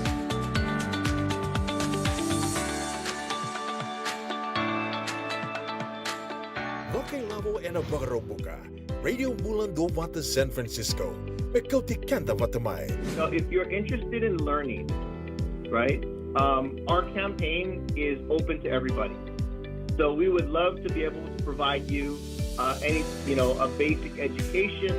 on finance. Kaya bakay, long-long binakamayan sana kandua, sana tiko binakatalangana kena isaw. If you are thinking debt, you will attract debt. Na naraw ko lang nga nitos na siya na kemisaw na baka na ibakatangan na yan din inomutumbo. Rongoda na imbalan-balan ni Vaka sa Mango kinabunga tayo na nonda programo Waro Taki. And ono na kaloko na via kami ni Waro Muka vi kemado ya Amerika. Doon na kaloko na singile mo ni Waro Wai vi kemado may viti. Wakay labo na Waro Muka. Rongodi kina nanonroy baka sala na kenadaw na vika wakay labo. Radio Bulan do Vata San Francisco. Mekauti Kanda Vatamai. Salam Mirani Lele kina nomni bakang takana liba-liba and nomdo Valley, Empower and the Southern California Pacific Islander Community Response Team, e bakaro takana program semni somi kuiko, girmay and onurua ono saiba duadio ono. Radio Bulan do Vata Mekauti Kanda Vatamai. Mai San Francisco ki pura-pura. Sema mai ngai wase yani.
Ena radio bulan dua vata sa mai sivitongona 5 ena vitu na miniti ena dua nanga una leka lenga ngo kero na mai vital no tika nikina ke Mrs. Titilia na itini au soreti kamani ni sema tinga mai wa se tiko yani na nanda vata vata ngo tendua talimanda na itavi sere ka na viava kambula tika nikina ve vulangi saula ni mula vinaka ni sema tiko mbeka mai ve na kavini kua wakambula talitinga ni vikimdo ena market e levu mai lambasa vitu sanga vulu na ndola ndua na kilo na waka tini na ndola ndua na tanga pouta kasotale na kena yaya do bula vinaka na sema tiko mai na market levu mai lambasa na kavi vinaka ni koa wakambula talitunga ni ve anti liku ivalu e kari bula vinaka do bula mai Santa Rosa mata kimbau ema vinaka na sema tiko mai and a delightful laundry mai reiwanga wakanuni vinaka tiko yani ke kimdo talanga na Culture Road ni taka ni tosa vinaka tiko na venga ravi and e kavi vinaka ni koa singa levu tiko baka ve kimdo ngori wakambula tiko bimbir to baka na numa tiko mai na nonre to manindia levu June kamida e San Francisco bula vinaka June ke baka ni sema tiko mai na kavi ni koa baka mbula talitunga yani na radio mbula ndo vata senga talanga ni ngule davitiko na Serengo Sereani Lenati bula vinaka Sereani bula vinaka Eleonora Singa baka talanga kina ve vulangi saula baka nuni vinaka tiko yani ve kemunisi vinga na vanua ni sema tiko mai kina na kavi ni koa Chone mbati wale bula vinaka mari ka toka ilangi waka nuni vinaka tukani vikimdo.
Olintang pakai nitrina, kan?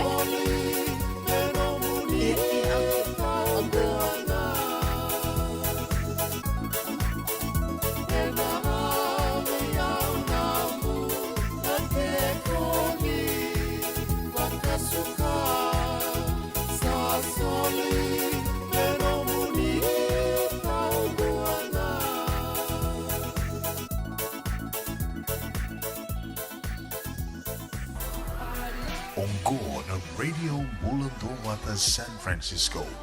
Mekauti Kenda Vatamai.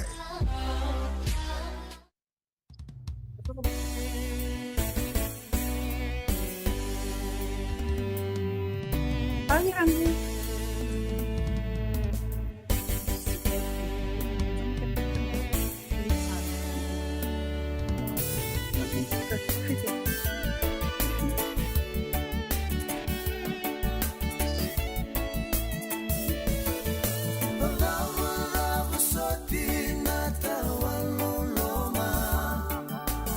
can't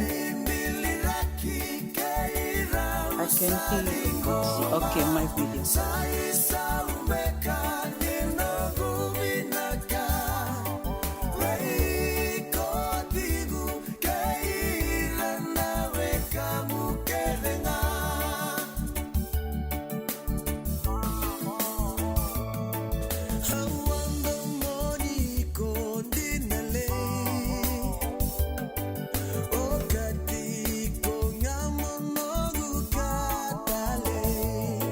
Senga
toka na itavi sero ya mai vertona senindawan indela indokindoki rato mai veva kamaro takitugani vekenda na kavivina kanimoni tiendendai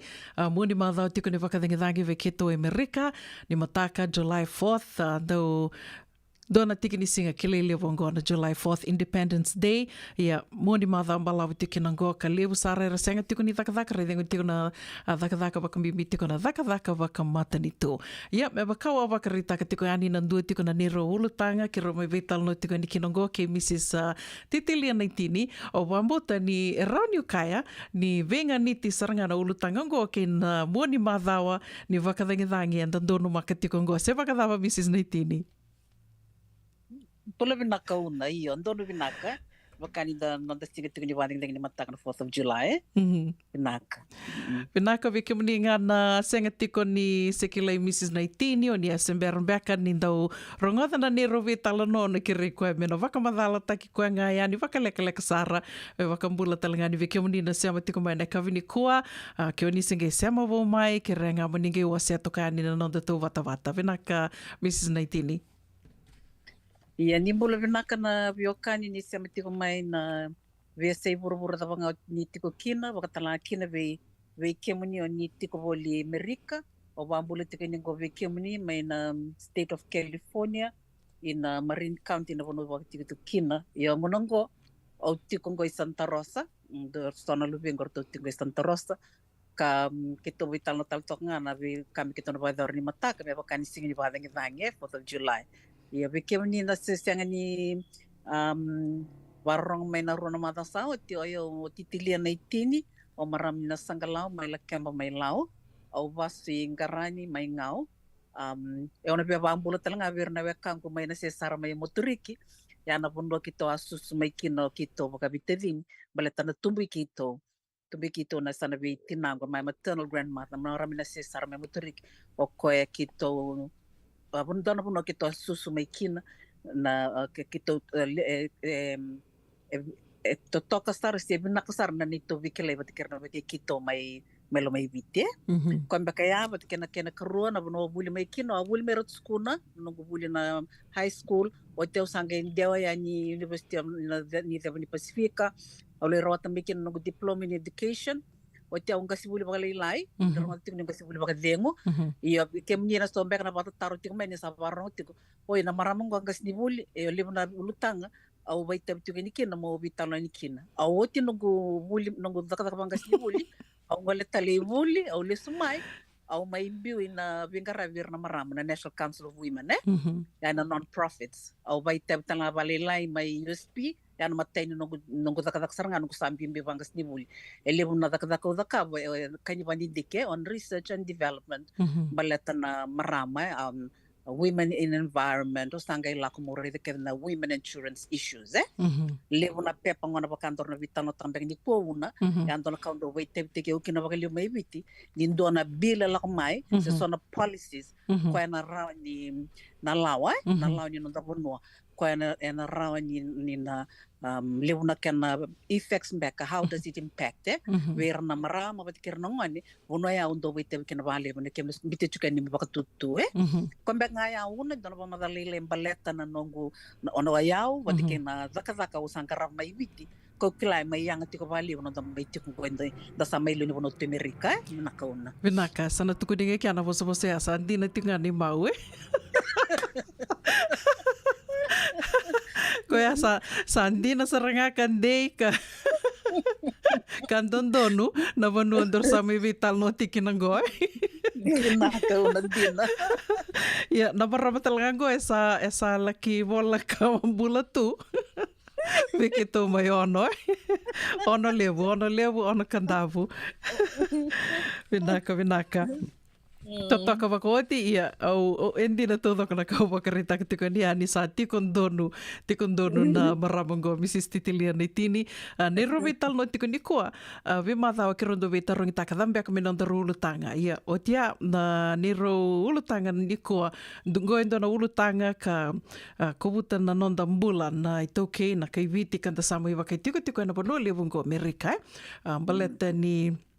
Roni kani bunga bikian tentang gole mai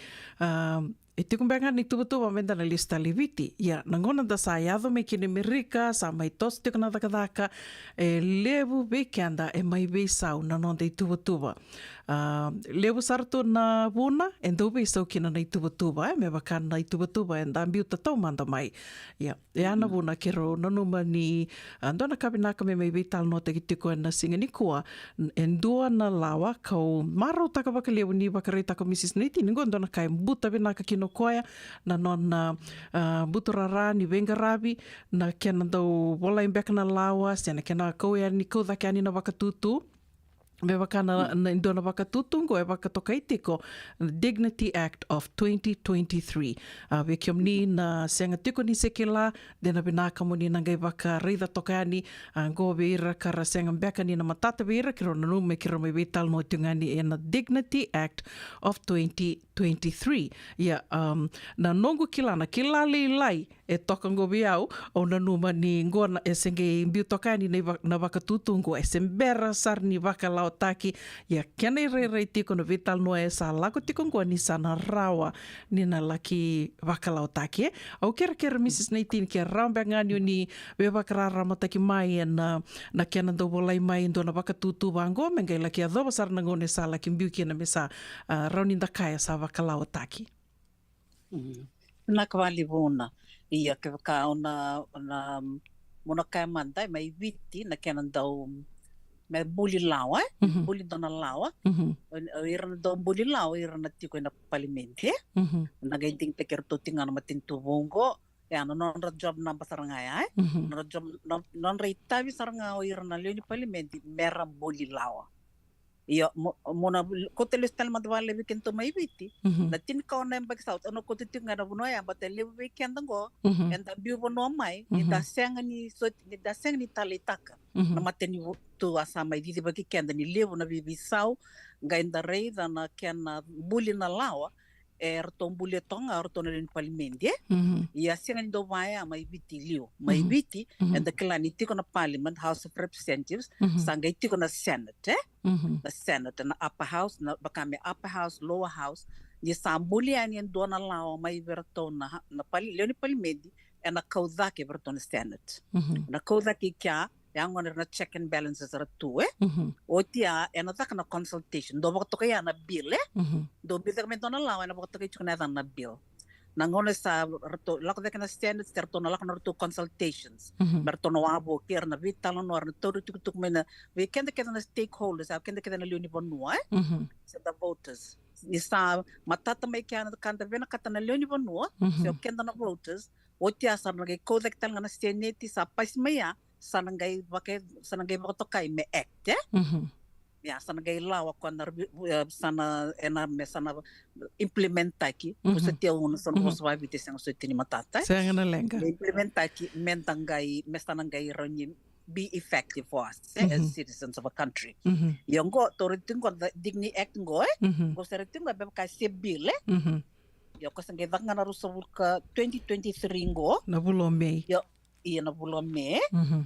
darei da umtanga no tuko na may una binakasar nga nyo totol sar no gulay baray da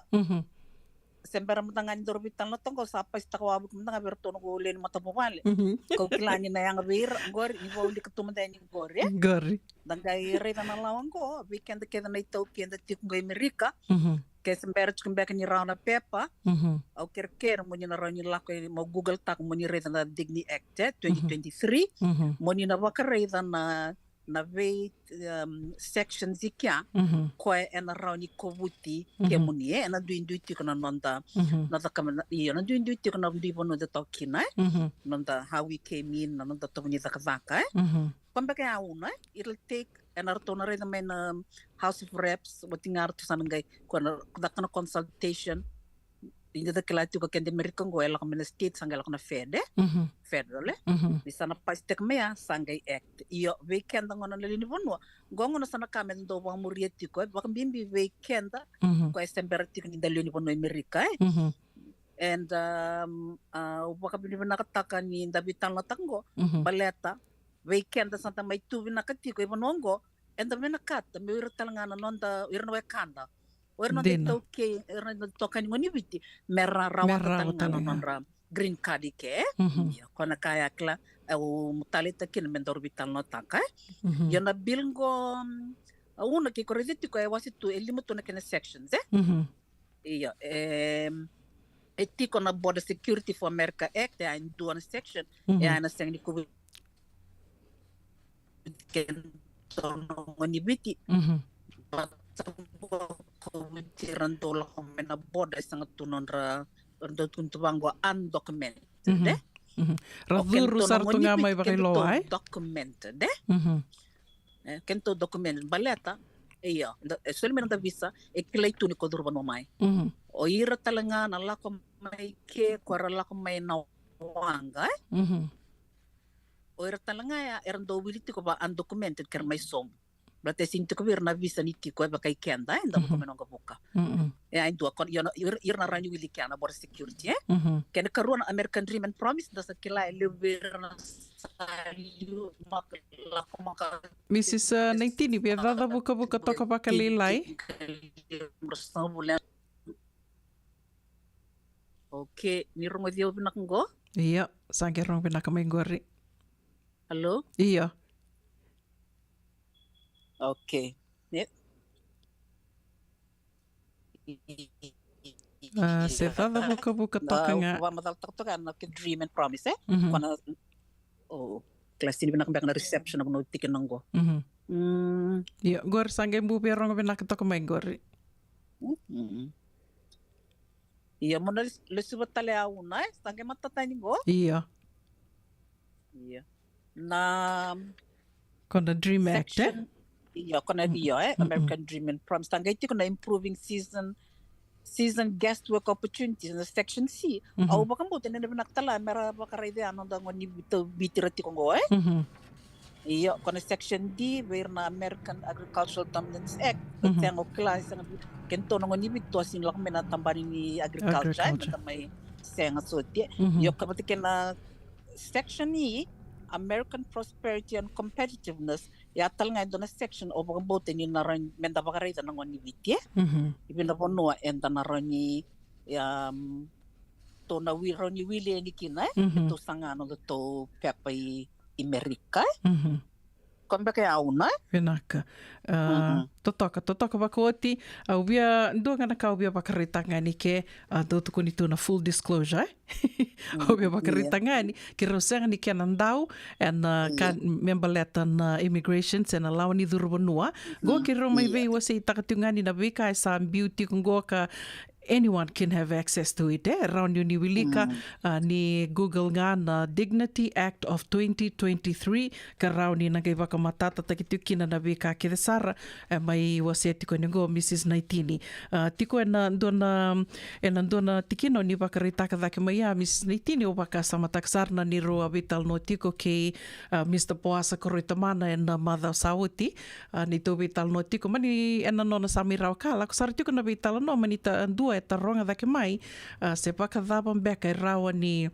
ndua beka na baka tutu membiu dake member leta na guest worker program se rawa ni rangwale mai viti mera mai daka baka mbiti ko ni bunga bikenda mai daka tiko na tambana ni benga ravi se na caregiving gai baka ritanga no ko ni asa mbiu dake ndua na baka tutu yanga i tuko na mai baka ritaka mai na turanga na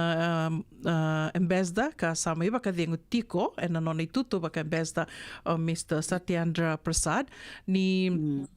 asa mbiu daki yung gaile ki mbiu daki tiko ya kasa baka mbiu tiko baka na senga walenga ni me balitikenda na kaiviti membaleta balitikenda mai na WhatsApp Pacifica so it is a Pacific Island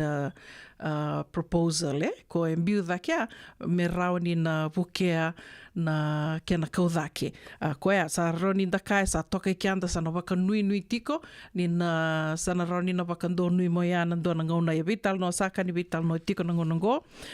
semberta lindo na kena madala e baka lisu itale mai ya ando na tikina wari de tiko ya ka o na numa me Nina binaka me dormo i vital no talinga kina ni na bunga ngobi kenda bakani bakarita katiko o kenda ndangole mai not as undocumented workers or people, but the durmai as documented, and the durmai da baka bisa mai keni balambale itu na no mui bola tuku neo a durba nua mai, ke ka mandanga I senga neo kila ni tiku na no mo passport kila na ngai vida tinga nemba ki sao tingo na I-94 sa rau neo mai lak mai print taki mai and immigration website na no mo I-94 keni balambale na no mu wala tuku neo a sa durmai Amerika wakalawa tubi naka sartunga se mani wakadaba na balabu ninga una o ni sa mai tiko kina senta sa mai tiko kina Amerika keni balea weekend to na sangole mai ka sa mai o titu na kaukau beka ni nonda to volatara sa mai expire na 6 months so se vidanga na do beka na mbaki on dono se asoli kina biko na no mui volatara mai tiko kina Amerika sa to mai overstay to sa mai overstay tiko ko wakambauta ni nandua na vanongo roni to na vingi kina ke waka sa mani wakando nui ka sa wakalawa taki mai na Dignity Act go kandua na tiki no au wakasama taka lak mai nungu wakasama na ni tiko nandua na vanongo wakawili ka tiko the qualifications ni na tiko sona ka na lavaki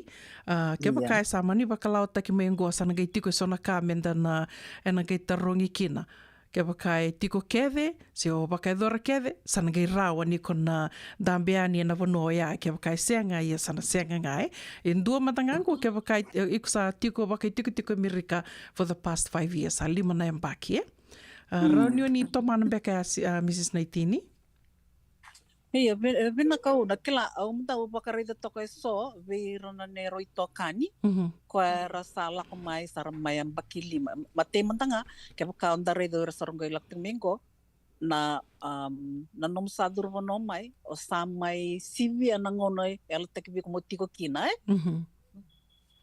kila tiko ne vono ngo Amerika da kila tu na technology ke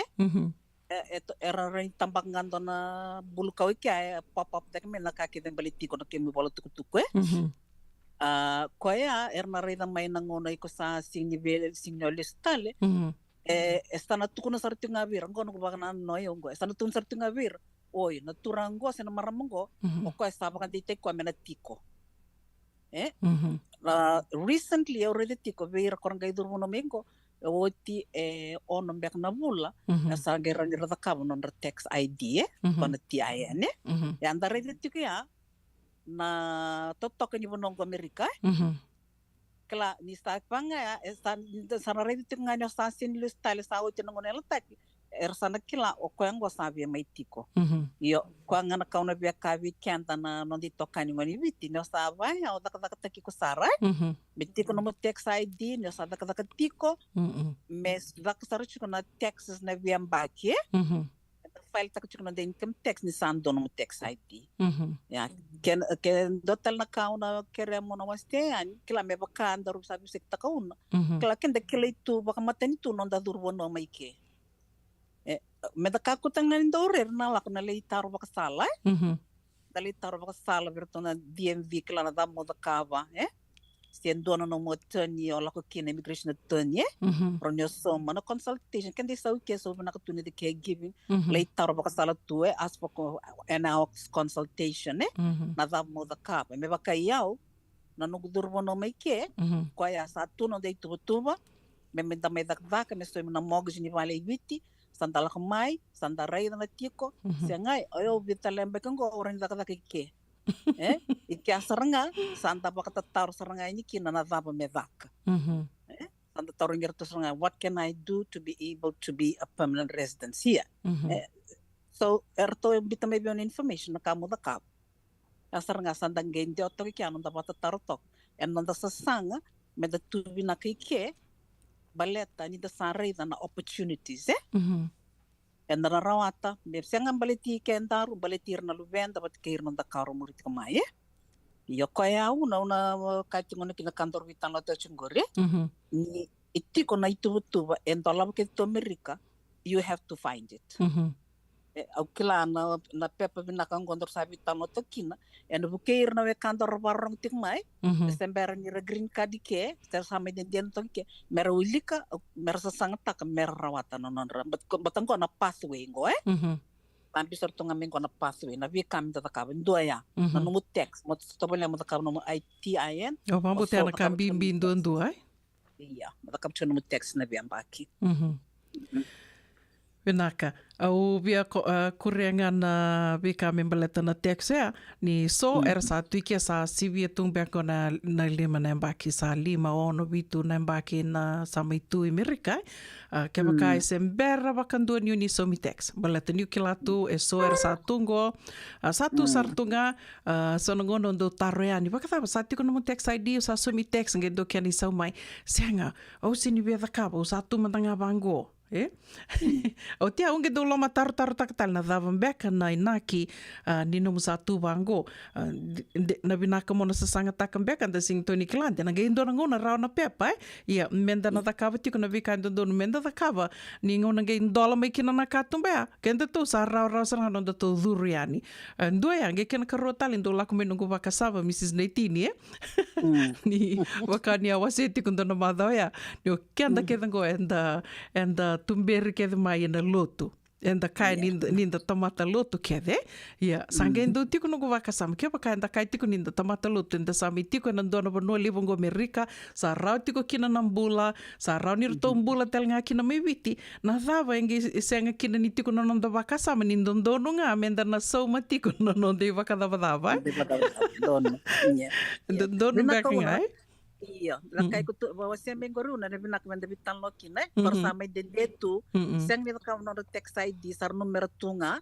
iya do go mona retal matang go mona tuko na beken to matang mai biti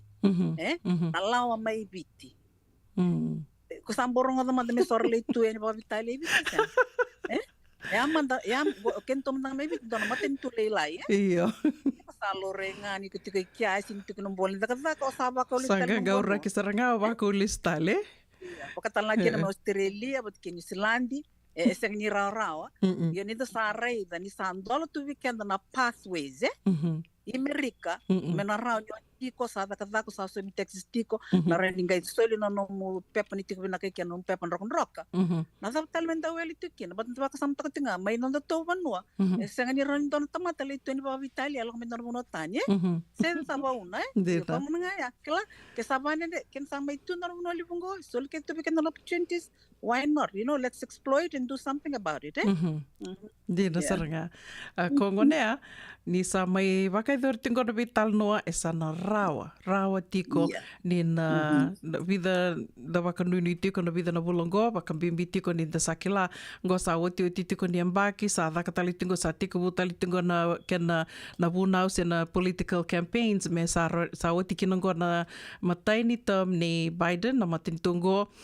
sa na vinding na ambaki mayongo koya e rawa sarangani nandona visa o nandona ngona leka ngo me sana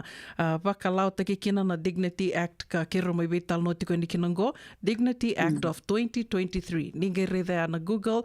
me vaka matata takai ni bikem ni ke vaka senga ni matata me vaka ni kira o senga ni kena ndau na lawa ni immigration rawa sarangani ni kota ni lako ni li reda na nomu ni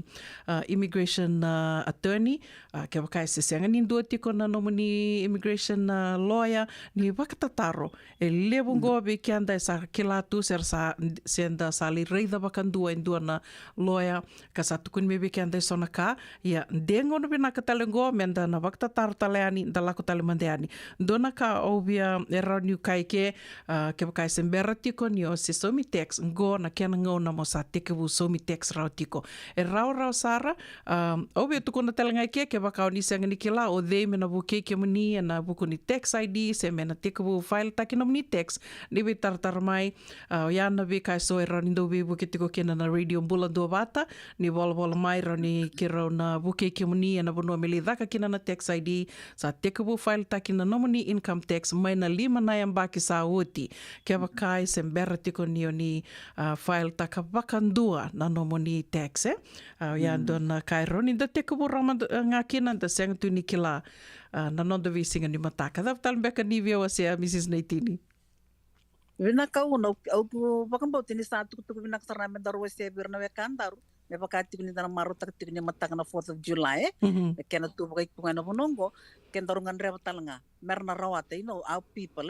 our own people, our Fijian people will be able to enjoy. Kalau kita tona saba, hindi na nita sama ituike, isisanga na pepa, enta sa enjoy tatum tanga sona kaira tuike. Yo sangay leo ni bonongo, o sanangay kila na leo ni benefits that you can enjoy. Yo sara nung pepa nrong roka siya samay citizen sara. Kung nga naka uno na una kere, may ang lubinaka, may nandun sang tegkenda. Pati so weekend na bela ko ibiti endo ngona, ya klasa na raron da la ko yani le sumayas na kilato na binaka ni datu binaka ike. Yo kung nga yaon, Binaka, obia baka rambay leo tanga baka lele na rai na kavinikua Mrs. Naitini, kamanda sa lay file sa 5 na embaki undi asemberto ni file taka bakando na nomni text ni ngoleani sa li file taka 5 na embaki na lomanga ni 5 tal na embaki mayengo sengto ni kila ke bakasa na mani raw na pepa sa raw talanga ni na rawayani na nomni citizen na nandua na ngona nandua mbeka na embaki yan unisa na gay maru takatu na social security gay vakasama takatinga kila ndo na voz sa talivia ndo vakasama takatu ndo seti ko ndo na nito iliu ni lotu Mrs. Naitini ndo vatu ngango ko begin with the end in mind what is your end kevaka if your end is like mo lako iviti mo limbula on gay maru takatu na no mo ami tu Amerika ni na vako tiko yani na no mo retirement no mo social security why not gosa ken ngono go me to me ba tiko ana no to rai sa roni to daka te ken to tiko yani do tal ngana ka ni aba kerita ka mai Mrs. Naitini ko bia wasi tal ngani na ya ka ni ku ambaleta ngana no mo ni aba ka madala ta ka mai na lawa na ken baka duri mai se na ngai baka tur mai ndo na ka mengela ki ado sar meli baka lawa taki ana consultation ni tukuna tiko ya baleta ni rautiko bolingo na mata mai na GCC sen bose le bakaturanga karo sa mai tiko bolingo na buku ngona ngani public consultation koya au bia be surreti tiko ni kina ve komuni na sema tiko mai na radio mbulando bata na kabe ni buke lulu ke to na bebe tal no tiko ni kina ke rau na mata mai na mata ditu mai nonda ro mata takatiko mai na bose le bakaturanga ke bakana tiko so na no ni bakatataro gongo na kena mai bakaso community ko na itukutuku na nonda rai na nonda bakatutu me rau ni ngai lewu kia na non ratu bakalau taka na bose lewu bakaturanga vekiom ni esena oni na vina kata moni na bakaita vikina na singa vuki luluya vinaka bakalewu Mrs. Naitini ndo talmbek na kau ni via wasea ni ber ni maidhava nonda ruwe tal noe na kavinikua klasa na komba ngaya una utoko ni kemunie non rasang merla ko may nononda iruti ko goro na mata may viti ni na bosse le vaturanga na kena wakalaw taki o kenda na itoke and the willy tiken dino tigo merika si Australia se be na bina kasaranga menda solie non da banana mendon tawanan se me baka tam sombe karna lule tumbe ka sombe na kandu da tu mai liu que me sanga seda que so ndo va kun tombe kana non rato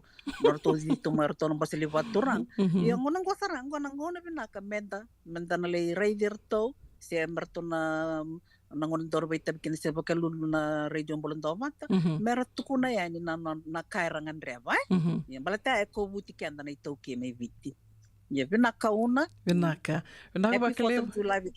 bekem ni talanga kem do talanga bakamata vale binaka bakalew na ando bakaita vitiku mai kina non da programa en veka vini moniti radio mbulando vata Mrs. Titilia Naitini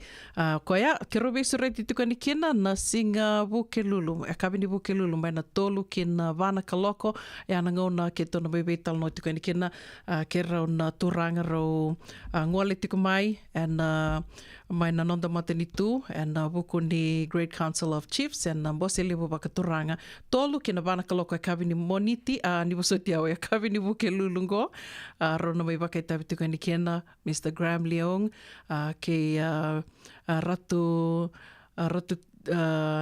Chone balen rokan rokan ni voso tiau ratu chone balen rokan rokan rono mai wakai tavi tuko ani kartona mai vital no tuko ani ke ratu pedeli na novo ana kavi ni vuke lulu radio ambula do vata sawa tongo tini no miniti me ono na kaloko na sera kataravango no ve vakambula tuko ani kina ve litia tu vakawa ni bula venaka litia bula venaka vulangi saula venaka na sema tuko mai wakatela kina ve lasarusa sute wakanu ni venaka tuko ani ve kiomni bula venaka tale ke kiomdo ke de sara na sema tuko mai ana lima sanga bulu Kalima TV Road, mai Kinoia, mula vinaka ana simedi mbingi timbau vinaka bakalewu maramanaita na siama tiko mai vakatelanga kina vekiam do mai yuta mula vinaka semi si rokombulin rau vinaka na siama tiko mai na kavi nikua ke retunga gai wasiato ngayani na nonda tau bata via vakambula taletungani ve sista Eli na kaudhiri ni mula vinaka tata pete na itini vinaka bakalewu na siama tiko mai na kavi nikua alena toka ilangi nimbula vinaka wakanui ni vinaka taletungani vekiam do ke de sara mai na Delightful Laundry mai na Culture Road, wakatelanga kini Rewanga, wakambula tiko ve wana nonreto manindia o June kamida venga na vono ni sema tiko me kina na kavini kua, wakatelanga kina ve Feni, mbiu mai wai, vinaka wakalevu na sema tiko mai na kavini kua ke mere da kautini, nimbol vinaka.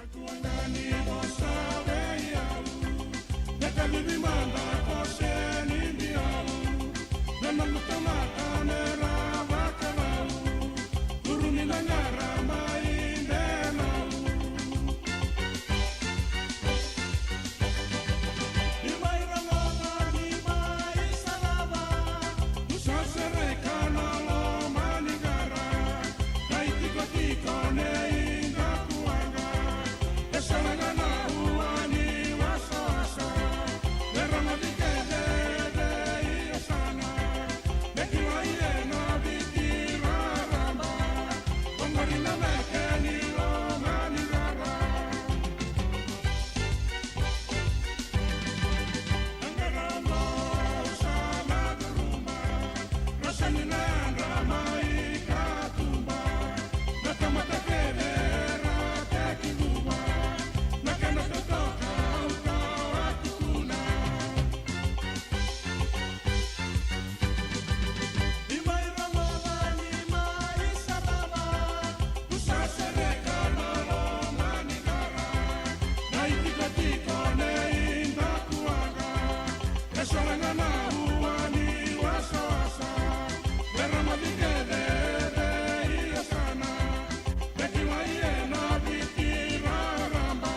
Radio Bulan Dua Vata me kauti kenda vata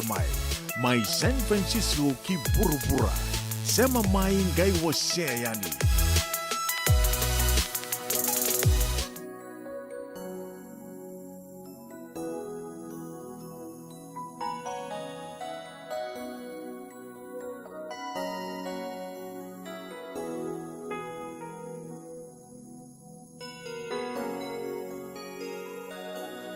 Kamu sangole kanisa numwina kimo kobe biya na mara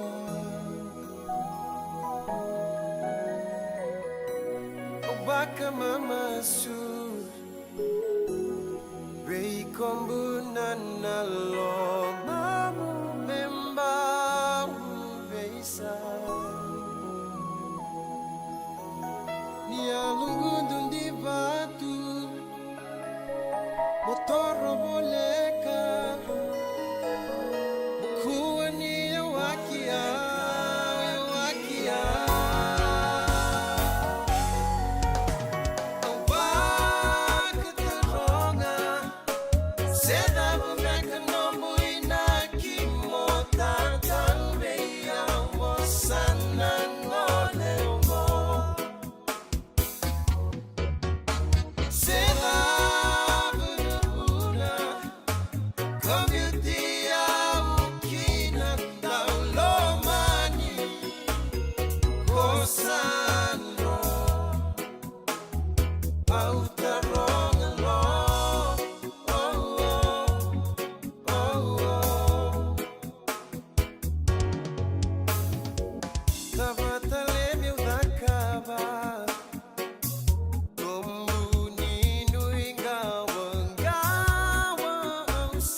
Ana radio bulan do vata na itavi sero e asa mai sivita kina kona ono ana 5 na miniti va kambula tiko ani se venga na vanua ni sema tiko mai kina ana kavini mo ni tendendai singa tiko ni vaka dangi mo ni madha mbalavu tiko bikito na mo ni madha ngo vaka nui binaka tiko ani se venga na vanua ni sema tiko mai kina na nua tiko berninda ve vaka mo de take na kavini ko sana madhala tikina o de nona tiko na kalungata membaleta tiko na kena soli tiko na singeleti rua singeleti ni radio mbulando vata ke nandua nandrau nandola na ilavu ni Amerika ena vaka tiko yani semania seurubura dabanga oni sema tiko mai kina ia vikem ni na sengai sema vo tiko mai me bakani u reida tingo e vida na yada vo ke rekem ni tinga ke bakao ni sa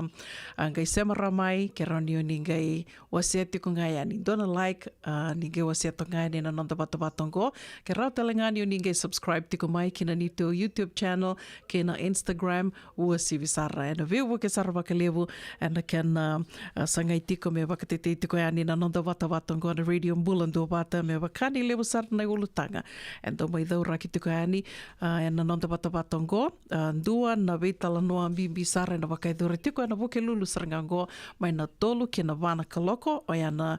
nonda na ngauna ngai do tiko butiko kena na nonda wasini ngauna se na nonda porokaramu ena vea kabi tolu ke na vana kaloko e kabi sarangani voke lulungo ertona me veital no tiko ni ke na o tupe ke rau na vulangi rongoli tiko mai na nonda viti ka rau matataka tiko mai na mbose levu na songa ni mbose levu wakaturanga se na Great Council of Chiefs and na kena mai romai sanga tunga me wakaso community ko na itukutuko e so na nonda wakana nanu nonda wakatutu me rau na gai kouta lista leani ki vanua koia kilani vida tiko na vanua e rau sa mai venga rabi tikina se sa mai yadu tiko kina na vitala noa na wakatataro romai soma tiko na wakatataro e so e na bibone so ka sa ambiutali tiko ngayani e na neto wata watongo na radio mbulando wata ni na reda tikina na vanua na ngauna kei na singa watongango e vida na singa rona mai venga rabi boli tiko kina ia vekemoni o ni senga ni na yadu rao yani e na dona vanua ngo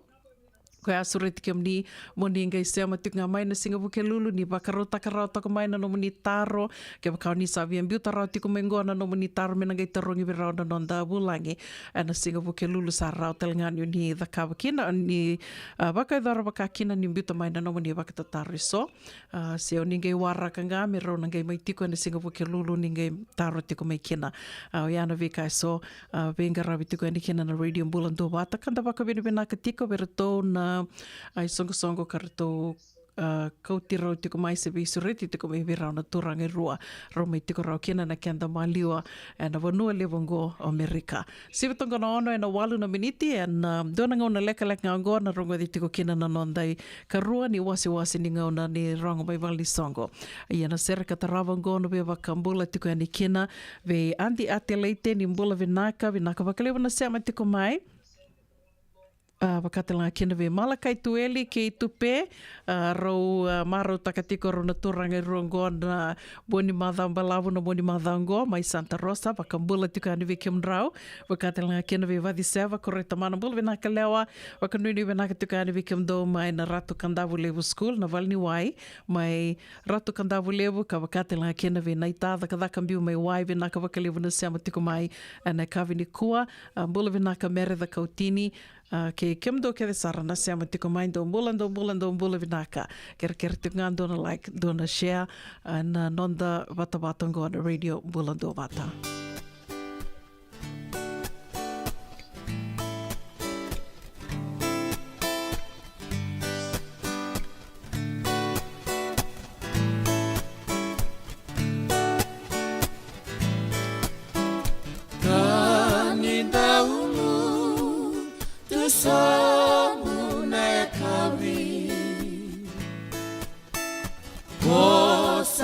Kiwele chika mai na darubale au mai adavo ni ena wawa mai nambati ni udhi wa ikoya nonda bebasa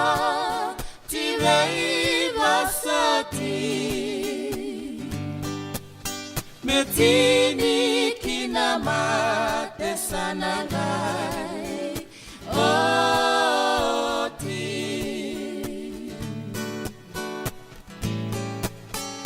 isana dau ke nambata au mai vosoti ke muniti kona bosa la sutaki au bakawasoma isa inongundia anasema ni alada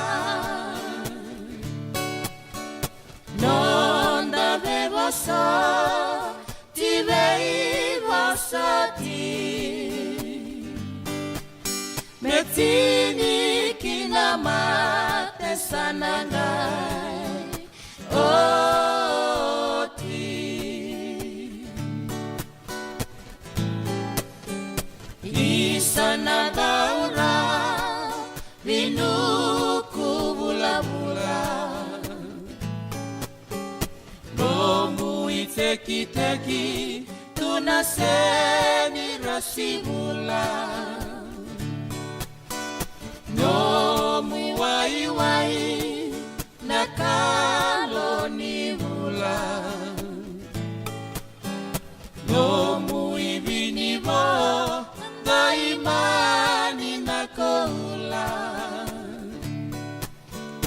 nonda bebasa tibei basati metini kinamate sanangai oti metini kinamate sanangai oti Radio Mbulando Vata me kauti kenda vata mai San Francisco ki burubura. Sema mai ngai wase yani.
Toca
Mai beratona uthi mo ia o ana radio Bulando vata sa mai sivitonga na ono na rusanga vulu no miniti va kanuni vena katiko yani venga na vono ni sama tiko mekena na kavi ni moni tende ndai ni katolu ni singa ni vulu July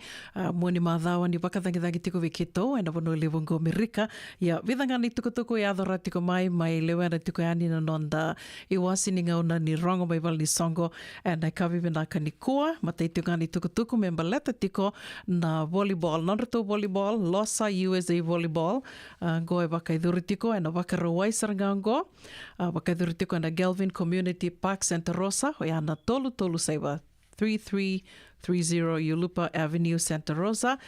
tekabu tiko e na tinikandua na kaloko e na mataka kina 5 na kaloko e na kabi boli taki tiko kina na barbecue andua na i wakarau e tolu sangabulu na $1 ia na tiko kina na lamb chops na toa na sausage na potato salad coleslaw tapioca ke na andua na tabai waini moli beka se na soda se dhaba au senga ni kilai wale itonga mengo 1 drink o ia na tolu sangabulu tiko na $1 ni na kena i sau ni ndua ni wakarau ni barbecue and na Losa USA Volleyball kana wakaidhuri tiko na wakarau ai sarangango na ika walu ni singa ni vulo July tiko tiko na tinikandua na kaloko na mataka ke na 5 na kaloko na kavi tukutuku nga katarawa ndua talangana na tukutuku ni vesure tira ramba ke na ndua na ndanisi karatombi utawata tiko na isongo ni vulioti and na grammar songa di Bulioti and a Silver Grammar School go e wakaidhuru tiko and a Trade Winds ke wakani sembera tiko ni sekilai tiko vina Trade Winds desa kena ngono bekongo moni nangela ki reida kina ni laki mbutuga kina na Trade Winds and walu rua ndua saiva Old Redwood Highway 8210 Old Redwood Highway Kotati go e na wakaidhuru tiko e na wakarawai ne ka tinika 5 ni singa ni vulu July wakarawai ne ka tinika 5 ni singa ni vulu July rua sangabulu ka $5 na idhuru e na tekabu tiko e na vana kaloko e na kavi wakambauta e wakaidhuru tiko mbea kina na kana food and yangona will also be sold at the venue wali takito kina na yangona ke na i waka kavi rua sangabulu ka $5 tiko na $1 na idhuru moni na rao ni na dhuru kia na wana kaloko na kavi o na wakaroa i maiongo na ka tinika 5 ni singa ni vulo July wakaroa i maiongo na ka tinika 5 ni singa ni vulo July tukutuku katarawa ndua talangana i tukutuku vesure ti talitungani na ndanisi vikimuni na ndau talitaka na ndanisi ndua na vula ni mbutu kai wakaivua na vulango teka wasartunga na wakaroa mai ngo mela ke da wasartiko na oti ni wakaroa ni vulongo na wakaidori tiko kina na Santa Rosa Netball Club Island Night wakaidori talitunga mai lami ngoerto volatiko mai ni wakaidori tiko mai lami vikiomni na senga tiko ni sikila sa tiko talanga Amerika ngo endo na Trade Winds mai lami ayana 8210 Old Redwood Highway Kotati wakaidori tiko na wakaroa ni karusanga bulka dio ni singa ni vulu July na idhuru rusanga vulu na $1 talitunga na katumba na vana kaloko na kavi Santa Rosa Netball Club Island Night Party wakaidhuritiko na wakarawai ni karusanga vulka ni singa ni vula sarangango na 8210 Old Redwood Highway Kotati aya sa wakatoka itiko na dhani wanoya o lami dhuru rusanga vulu na $1 kana $1 tiko na katumba na vana kaloko na kavi tukutuku katarawa do tiungana sasanga ni kanive buke membalata tiungana na kanive buke to sasanga takatiko na songo lotu na First United Methodist Church of Santa Rosa kena sanga itunga me do na kanive buke membalata tiko na walimbula lebu mai suba na CWM Hospital rawa ni ndondo lingo mai kina na nomoni soli sen na dhau na ilavo kabakatelga kina na yaya karaudi na laki vivu kitiko vira na wekanda na valimbula lebu mai suba kena tukutuku matela lai na biu talitunga yani na tikindua karaudi ni ngai scan taka na QR code kana tiko kina na namba ni taliboni ke na vingo ni saliso raudi ni na vakote ni kina na nomoni kani vivu ke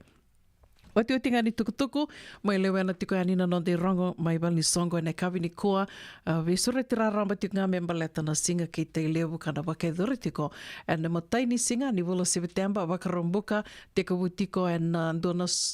mbose waka mbaki, sen AGM, ena vitu na kaloko ene kawi, ka ngaila ki wake dhuri tali tunga na soli, ena singa waka ruai ni karua ni singa ni wula September, wake dhuri kia te tiko ngo, mai Laie, Hawaii, kena i tukutuku matela lai ana game tali tungai ani and na Radio Mbulando Vata Facebook page ke na singa tambu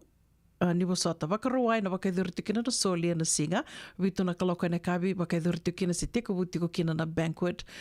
ka $200 na idhurduru mai na vitu kina tinikan dona kaloko na mbongi ya na wakaidhuritu tali tungai na kabi ni wakaruai ngai tini tiko e na ndona lotu dhoko wata kana wake dhuri tiko na rua na kaloko e na kawi ni singa tambu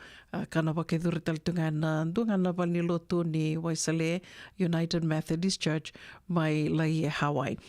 Ko ngai ana keni tukutuku matela lai na gaimbi tuku ani e na nonda wata na Radio Mbulando Wata Facebook page. Se mani songo dhawa ndo lewe na tiko se ando sengai na wudha tiko do kota mai na nomu dei tukutuku memba leta tiko na nomu do sasanga. Da ke la tuna songo ke denga e mai tau ia utaki e tiko na vuna e mai tau ia utaki tiko kina ia ke wakai tiko na nomundo sasanga na nomundo ngangandre ni komoni lavo sen kani bebu ke ngo indona ngoni sale roni na dau bebu ki tukina na Radio Mbulando Wata ni mai kadhi waki tiko yani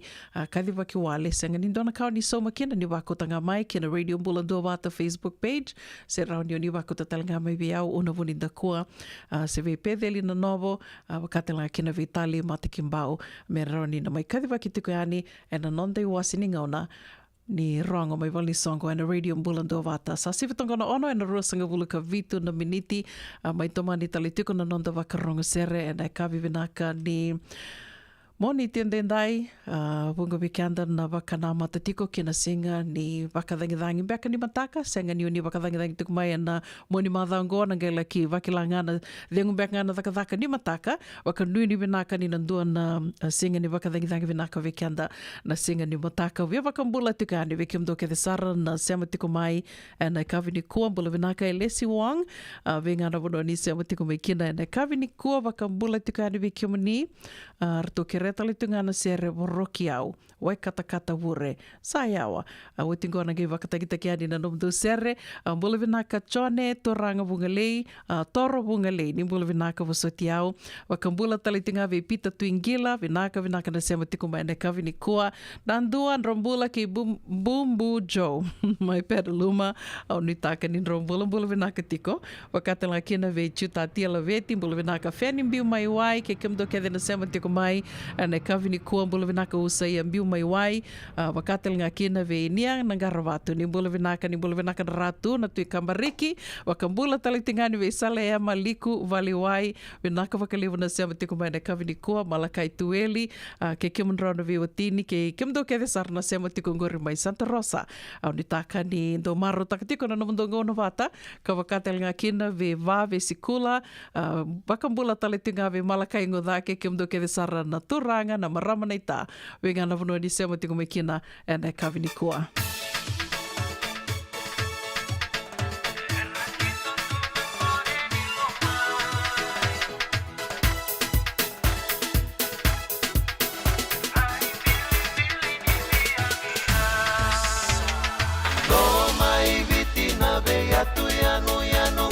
Soka na kena isalu salu era dumu erangito dange tumu ananabu rarawatan dina turikani kabu resu kaya ramai erangito tunangone niloma resu kaya ramai raim bili nimbia bia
live on the sweetest one, me and my own.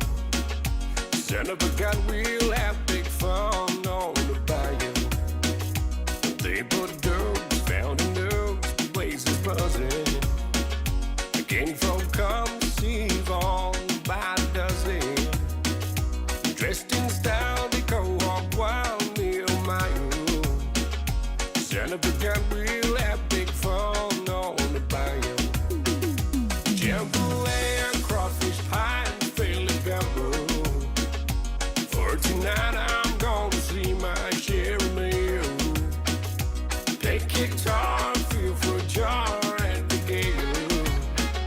Set up a gun, we'll have big fun on the bayou.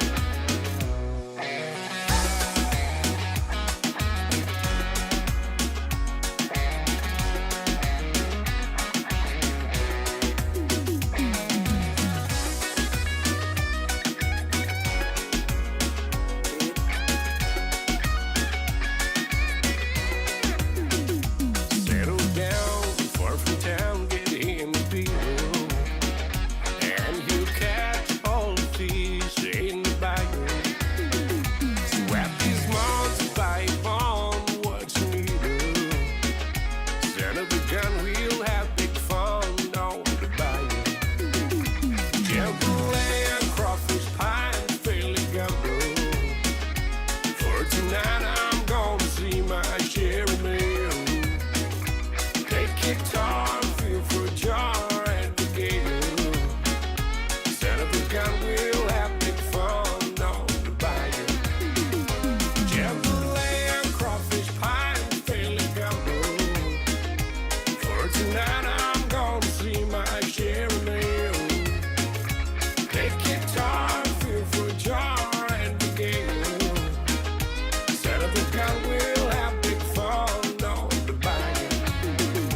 Jambalaya, crawfish pie, and Philly gumbo. For tonight, I'm gonna see my share of meal. Play guitar, feel for a jar at the gate. Set up a gun, we'll have big fun on the bayou. Set up a gun, we'll have big fun on the bayou. Set up a gun, we'll have big fun on the bayou. Set up a gun, we'll have big fun on the bayou. Nada masarap madami hulikin ang doon ng life insurance policy may by Lincoln Heritage. Sinang ayaw sa nagkakil ni Tultan, nagkatil kabitu ni Agostita na 2022 o sangir ta kasarabiri ni tauna. Nagkabi nga ya, kinamagal siya nga ya, sala ko mana check. Sengat tali ni Bera, sengat sarangan ni Bera palilay. In time sarangan may. So, ang tali wara ka tala tunda wara ka. Kubertungko. Kau saya lo wag bengo, kami binakatak. Nakambani binakangguan na heritage link. Ni, nauna binakasaranga, sengat tali nito nakaya. Wakatara tutu na kena, baka na kena pepo wag dito ta. Kami so mi,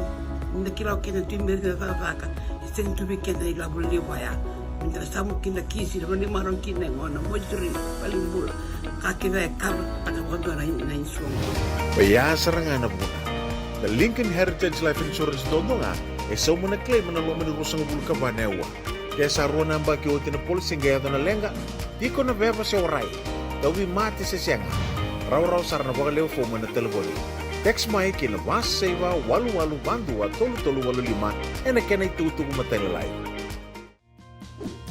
Endona mate kuniti wale wabekenda mana wasa Pasifika na hepatitis B. Kuneini ndua mana baya tini corona nini winua mana wasa Pasifika Amerike ni tobi retiku na matengo na hepatitis B. Ongo liva ikina na kenaroni betobi sena tobi kuna matini na venada se liver cancer. Endende mendo ikila kesa tebi kwentiko. Mebakani sena soti ni kene bakata kila se symptoms. Bakabo kesa mbimbi na mate.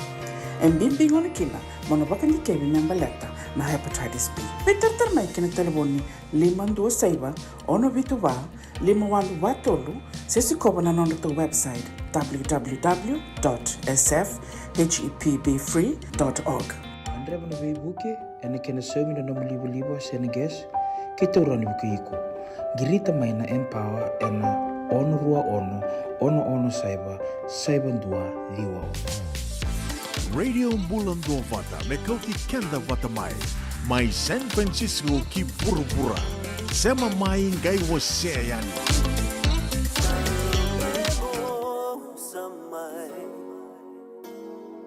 Bekambula era politia Senga kila na mosi Nirabosa medico na tamata Sly Fox. Erkaya niko ya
Ia sandina sara niko e ali e vandina nambulai.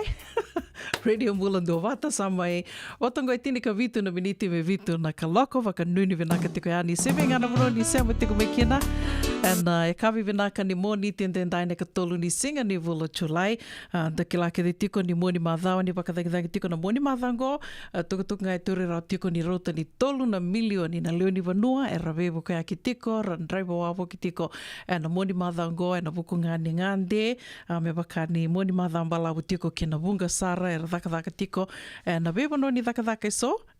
do we wali takitu senga ni to waki latu na mo ni madhambalavu se na singa ni waka thingi se na holiday o kenta to na dhaka tu wa caregiving, vera na venga ravitiko vera na itambangase ia sawa kanuni vena ka tiu mandanga yani ni rawa dio ni na toro mandanga ito na singa mo ni na ngande kina ni lako yani ni laki wakadangi tu senga ni vena ka na dhaka tu vitu na singa ia koia tolu na milioni na leo ni vanua vito se akitiko e na mo ni madhango ia na itukutuku e ravakare takatiko mai na ndo wakamure tiko na vikawa ngo na vito se aki e na loma ni madhawa wakatanga kina na wa woki vera to mai na AAA ia na moni madhao talingango e mai wakana numi tiko kina go vi kiamani na sandau ngande mai San Francisco se oni sandu saravatum beka na yalo kando mai wakarita kiani San Francisco se oni ndo saravatum beka na tamba San Francisco ndona kai do kileita ni kino San Francisco ya na cable cars na mbasi karandau lako tu e na radidi tu e na liba, na wani liba. Cable cars, na moni madhaungo, e mai wakana numi tiko kena na ikandua na rau 5 sangabulu ni ambaki ni kena mai didi tiko na cable cars San Francisco. Go oyau enduro ni kai o sa mai ambaki vida toka i San Francisco se vo leka tonga ni San Francisco na vono tiko kena se mbera wakandua ni vondoka endua na cable car go nungurongo da tiko na keni tukutuku na mongi sa tiko sa na vuda sa tiko mena ndona singa go biona la komanda me kito le vondoka manda tovo le manda na cable cars ke bakau ni ngole mai San Francisco ko ndona kavina kamonina mai wakatobo le tu baletango ndona kaindo kilaita ni to kino San Francisco na city level go o San Francisco ka level talen na panuani sarsar tiko San Francisco yango ndona kaindo kilaita ni to kina na kena do bidhi akitu na cable cars na Muni and a Lomani city level o San Francisco dogan e tukutuku ka sengasoti ni ndamaru taka ia ena vinaka menda na kila tiko baleta ni lewu na vanua enda ndo vela ko akikina e sa ndona ka bimbi tiko ngo menda na ndo e andra vitiko venga na vanua enda ngole ni kina na livoli o kila ni bunga talinga vikenda enda ndo bondo bat na train menda bondo yani na vito se aki na vivono ni dhaka li weekenda na lako da livoli na vivono ni voliboli so na mall